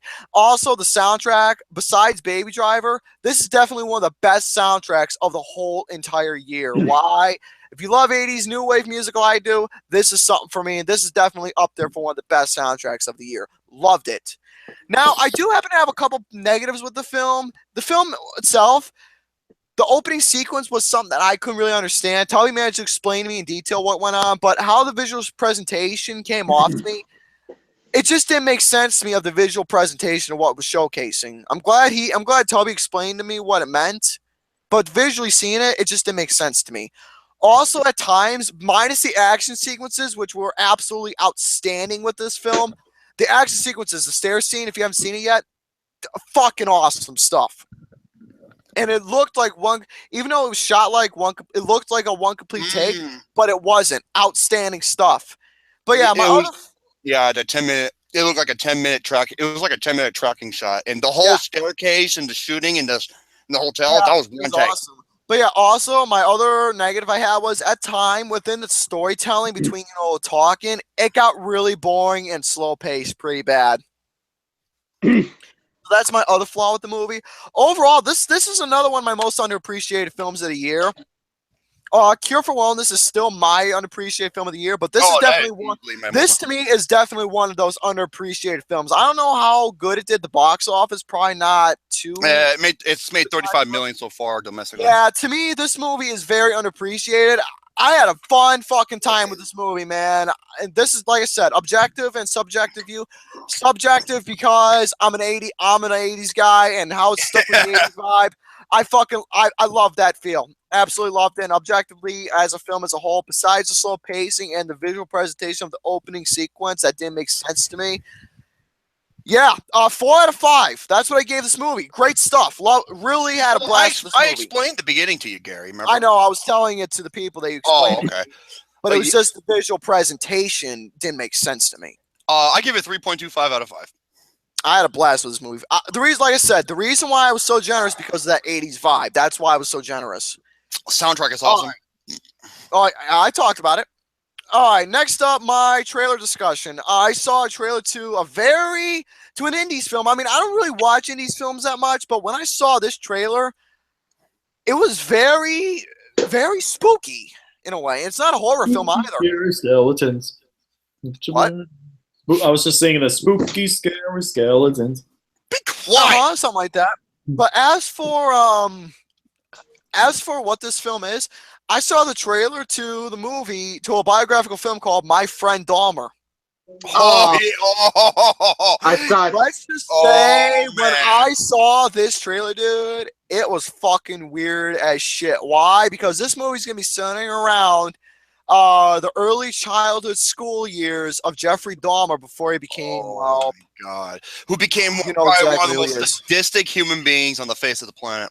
Yeah, so the movie is centering around his early childhood. That's it. And I'm going to check it out, dude, because the movie is fucking... That does look pretty good, honestly. I will check. Yeah, it looks interesting. And it's an indies film, so I'm definitely going to check it out for sure what it's about. So yeah, the trailer itself, it was interesting. It was weird, spooky, and it had me intrigued what it's about. So yeah, that's my trailer discussion. All right, next up is my movie news. Now, this one, when I read about this, I was not happy about. Why? Because, is everyone familiar with Mr. Bean? Yep. Ron. Yeah. Well, he's coming back for Johnny English 3 is real and has officially began filming. Now, we all know about that film. Well, hello. Now, we all know about those films. It's pretty bad. They're not that good.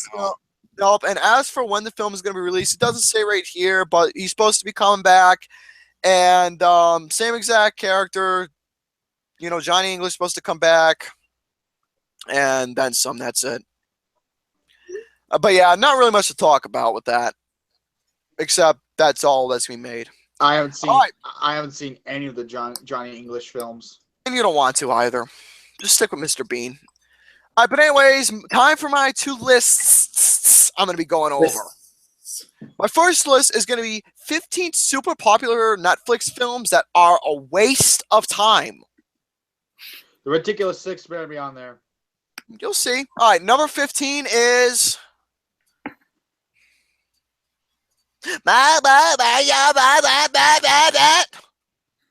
Rodney? Them little cock-sucking fucking popcorn motherfucking minions. So yeah, the Minions is number 15, and I can see why, because that movie is a waste. All right, number 14 is London Has Fallen. Have you all seen Olympus Has Fallen? That film that was actually quite interesting. Yeah, if you saw London Has Fallen, it was just basically the carbon copy of that of Olympus, but with this one, but instead it takes place in London. Yeah, that movie. Number 13, surprisingly, is Hotel Transylvania 2. What? I don't think it's as good as the first movie, which is a surprising Adam Sandler comedy. Now, I've not seen the Transylvania Hotel movies. Oh, excuse me, yeah, Hotel Transylvania. I have not seen any of the movies, so I can't really tell you. All right, number 12 is The Breakup. I haven't. I have no idea what that movie is about, but again, from the way it's reading off, yeah, it looks pretty bad because it stars Lauren and Adams, Jason Bateman, Vincent D'Onofrio. Fat Man, for what you missed, number 15 was The Minions. Number 14 was London Has Fallen. Number 13 was Hotel Transylvania 2. Wait, what is this? This is the top 15 super popular Netflix movies that are a waste of time. Okay, go ahead. Hotel Transylvania 2, it was a letdown. It was. Number 12 is The Breakup. I haven't seen it. No, I can't. That movie's fucking horrible. Number 11 is Sandy Wexler. Adam fucking Sandler. Now, I have not seen that one, nor what it's about. But yeah, I think we all get the idea. But like I said, I'm not seeing it because it's not a mainstream film. It is Netflix, so fuck them. All right, number 10 is the Angry Birds movie. Now that movie, now the Angry Birds, I am very bipolar. Well, not bipolar, but I'm very mixed with that movie. I am too. I think I gave it like a 2.5 out of 5 because, like I said, 2.5. What? I gave it a 6 out of 10. That's about right. Yeah. Okay. But anyways, about the Angry Birds movie. The movie itself, like I said, it was mixed. Within there was some moments that was funny. There was some moments that was bad. Some characters were obnoxious. The animation was good, and so on and so forth. I will say, fuck the Angry Birds movie. But Gary, what's that trailer you were talking about? My friend Dahmer. Yeah. Looks pretty damn interesting, dude. Yeah, dude, it does look interesting. It's like a really good thriller kind of movie. Interesting and spooky at the same time. Terrence, the fucking bird Terrence. Yeah, he's the best thing about the movie. Sean Penn was the best character of the movie. No, he is. Terrence was the best thing. And if they ever do a spinoff of him, I don't want him to speak. He's perfect as the silent protagonist. Oh, he is. I love Terrence. Number 9 is The Astronaut's Wife. Never seen this movie, nor Is that Johnny Depp? Yeah, that movie was kind of. Yeah, that was a waste. Number 8 is White Chicks. Motherfuck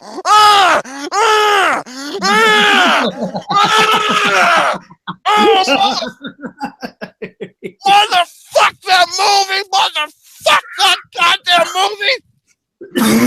Look at you, son of a bitch! Why did you see that movie?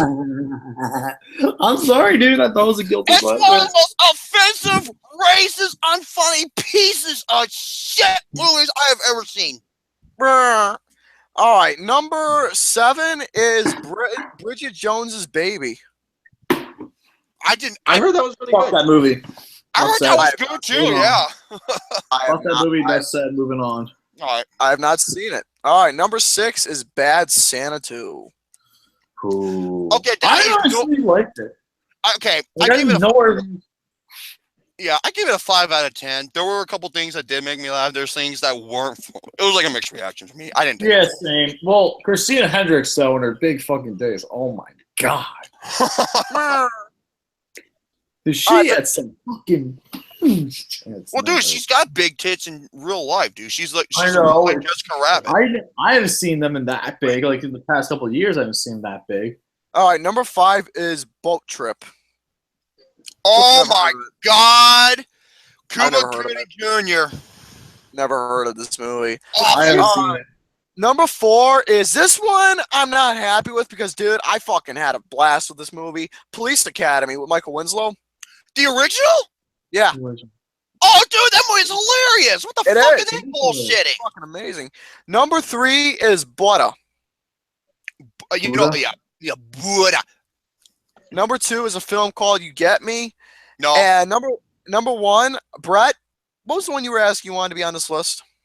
The Ridiculous Six. That is number 1. Okay, good. Because Jerome, you haven't seen the Ridiculous Six? Dude, this film, I saw the movie myself. It was one of the worst fucking things I've ever seen. I told you I wasn't, and this is a movie where Adam Sandler pissed off so many actual Native Americans, and they walked off set. And it's supposed to be a parody of The Magnificent Seven, but it's just racist and pathetic. And I'm not watching it. Why? Because it's Netflix. It has so many. It's worse than Pixels, to be honest. It's worse than Pixels, and it's worse than Paul Blart 2. Oh, yeah. Oh, my God. And you know what? I've seen people in the comments section constantly saying, this movie's hilarious. You haters, you're just fucking haters. Fuck those goddamn Happy Madison fucktards! I can't stand those motherfuckers, dude! I talked to this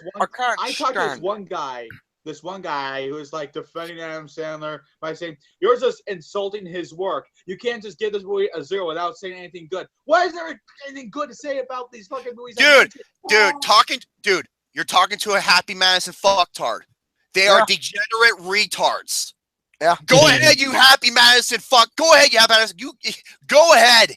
Come after me, please. Because I think you are lower than scum. And he used the opinion retort towards me multiple times. Of course they would. Why? Because they can't defend him. They have nothing to say. They had to use opinion as a last resort because they have nothing else to say. They can't back up their claims because even they know it's shit. Fucking hell. I have a funny Adam Sandler impression. He goes, no, shut up. Shut up. Don't even. I'm sorry, I just had to do that, just so prove how people stupid. I wouldn't do that anymore. You guys know, Taylor Lautner in The Ridiculous Six is worse than he was in Twilight. Oh, he was bad in this one. All right, time for my last topic for the night, and that is this list: top 15 gorgeous actresses who can't act at all. No, I love this. Okay. Better not be Kate Upton. Kate Upton better not be on there. Don't worry, Lucas. Don't get your butthole tied in a knot. Oh, Lucas, have you seen the other woman? Yeah, need I say more? You be quiet. I didn't see the other woman, okay? All right, just be quiet. Okay, Upton. Anyways, here's the top 15. Number 15 is Dakota Johnson. She should be way higher. Okay. She was great in Black Mass, and she was terrific in A Bigger Splash. It's the 50 Shades of Grey movie she needs to get out of. Yeah, A Bigger Splash when Lucas takes a shit. Fuck you. All right, number 14 is good thing Deadpool mentioned this one. Number 14 is Jessica Alba. I mentioned her. Okay, the only good movie I recall her in was Sin City. Never. I remember Sin City. That's actually her best performance, or the sequel. That was her best performance. Number 13, Tara Reid. I can see that. Sharknado. Her performance in Sharknado. She's trying way Number too 12. Number 12. The fucking AIDS. Fucking crab clit cunt. What? Wait, what? The crab clit. That's what I'm calling her. The crab clit cunt, aka the cancer to music. Miley Cyrus. We're moving on. We are moving on from that. Yeah, what he is to Miley Cyrus is what I am to Adam Sandler. Seriously, fuck that son of a bitchin' crap. Gary, moving on. Gary. Piece of shit, talentless, no bottom bitch, fucking cunt, Miley Cyrus. Fuck her, seriously, fuck her to hell. Okay. You Number get the best of both. Shut the fuck up. Dude, don't stop.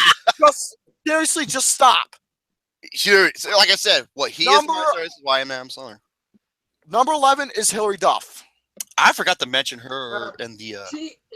She's done some good. I think she's done some good movies. I can't recall. Although her talent keeps getting wasted. Cinderella Story was terrible. Number 10 is Jenny McCarthy. I'm so happy. She's one of the worst actresses on the face of the fucking planet. Mm-hmm. I believe it. Number 9 is Ashley Tisdale. I thought. See, I wasn't too familiar with her. She was in the High School Musical movies, and she was in Aliens in the Attic. Yeah. Number 8 is Katherine Heigl. Yeah. She should be way higher. Oh yeah. Speaking of way like higher, top 3. And you know what? higher. I wish they would have gone with Anne Hathaway because she was the first choice for Knocked Up. I believe it. Number 7 is Jennifer Love Hewitt. I disagree. She's done some okay stuff. I've seen her in a lot of. Go ahead. She was wasted in Garfield. By the way, I've seen her in a lot of Element stuff, so she ain't really doing nothing. You're telling me that she's worse than Jenny McCarthy? No way. Jesus, dude. Number 6 is another Jennifer. And no, not my, you know what. So, anyways, Jennifer Lopez is number 6. Big booty. No, she's done some good. She has done some great performances before, like Sabrina and a couple other things. Oh yeah, one of the worst movies I've seen. Geely. Well, that's Jill, but she has done some good performances. That's what I'm trying to say. And she was number 5 in The Boy Next Door. Oh, she was horrible in that movie. Number 5 is the Olsen twins, Mary Kate and Ashley Olsen. You're nothing like your sister Elizabeth. Oh no. Number 4 is The Coloring Book. Megan Fox. Yep. Yeah. That's what I call her because all she does is just keep makeup on her face to make herself look quote unquote attractive. Jennifer's Body. Fuck that movie, dude. Kim Kardashian should be on there too. Miss Fake Butt, her. And Carmen Electra. Oh god. Another Miss Fake Butt. All right, number 3, Lindsay Lohan. She's done some good things before in the past and good performances too. I disagree. She's gonna do a horror movie this year, and before I read it, it's supposed to be an independent film. Maybe it could be like her. It could be her comeback. I hope it's good, and I hope she's. You know what else was an independent horror film? I Know Who Killed Me. Yeah, it was me. Anyways, number 2 is Selena Gomez. Oh shit, we lost Brett. So I agree. Okay. What was that movie? That car movie that was so fucking bad. It started her and Ethan Hawke. It was. Oh, I know which one you're talking about. What? Was it good? Oh fuck! I forgot what it was called. Number 1. Fully Loaded. Hey, look. Number 1 is Elizabeth Berkley. I was talking to Gary. I'm like, dude, where in the hell is Carmen Electra? There's a lot of well-known names. Where is Kate McKinnon? I have no idea, dude. Where's Rebel Wilson? Hey, Jerome, the movie you're looking for is Getaway. Getaway! Oh my god, that movie is an abortion. But yeah, that's my list. Or the topics I had for you all. Not much tonight because, like I said, I wanted to wrap the show up around 11:30. So yeah, folks, that's gonna have to do it for this episode of Flicks with the Dicks. We went over a lot of great things. I know I did, but I try to go over them as much as I could. It's okay. There's always next episode 18. So yes, folks, as always, that's gonna have to do it. I hope you all had a great time, catching up within what's going on in the movie world of what we're bringing you, past, present, future plans, or whatever. Blah, blah, blah, blah, and all that shit. So anyways, folks, I hope you all enjoyed our show. No farting. So anyways, please subscribe for more bullshit to come as always. Subscribe to the main channel. Subscribe to the Film Reviews channel. So anyways, subscribe to the main channel. Subscribe to the Film Reviews channel. And if you want to be a part of the network, you know what to do. Ask any member of the Dragoon Union. We'll talk it over and add you in. So as always, folks, ciao for now. And take it away, gentlemen. Seriously awesome. See you later. Stay awesome, everybody. Be here next. Will be probably Friday, hopefully, for Painted Game Podcast episode 94 with Live Show Lucas. No. I said in my post, I want many people to see this live. That's why I'm trying to post it. Plug it in. But Gary, Gabby's not gonna be there Friday. I don't work Friday. I work Friday. I probably won't be there Friday either. I think I'm gonna be busy. Probably play for Saturday if I can do anything else. We'll see what happens, though. I work Saturday, too. God damn it. Yay, I hopscotch. My dad drinks scotch. Okay. Don't be quiet. What, my turn? Yep, go right ahead. Then I'll end the show. All right. Thank you guys so much for watching. And Gary and Jerome, thank you so much for inviting LC Clitoris. Little Lucas. What's your name again? What's your name again? What's your username again? I forgot. LC Bumblefuck. LCMuscles 28, you motherfuckers. Oh, right, forgot. LC Enchiladas, thank you very much. Was it? Oh my fucking god. LC Butthole 29, I don't know. LCMuscles 28, would you stop that bullshit? LC Zebra Cakes 29. Would you shut the fuck up? LC Zebra Cakes 69. Would you shut the fuck up? I don't want to. Say please. Please shut the fuck up. LC Hippo Ass. Shut the fuck up. Dude, it's been awesome. Have a great night, yo. You guys want to subscribe for more? Subscribe to Gary's channel. Subscribe to Luna's channel. And subscribe to my channel for some new reviews. And so let's go. I need to get to some more reviews and some other news to get to all over it. I'm trying to go over. And thank you. Go ahead, fatty. Absolutely. Thank you so much for allowing everybody on here to tune in to Don't you touch my voice. Don't you touch my voice. I'm not going to touch it. I'm going to plug with my dick like this. Of Flicks with the Dicks, episode number 17. Tune in next week as we go to episode 18, and we got Pain and Gain, episode 94. Getting close to 100. This is Romy Boy Cheney. Money signing off for LCMuscles, Literal Lucas, Spicy for My Fan 3, and Young. Yes! That's Gears Insane. Stay tuned for the upcoming events. And once again, motherfuck Mr. Casual, you dumb, fat, hippo-looking piece of fucking garbage. Now, if you excuse me, I'm going to go on the other computer, and I'm going to look up some awesome porn starring classic shemale porn with Kimberly Kills. Wait, Jerome, but don't forget about Bayonetta.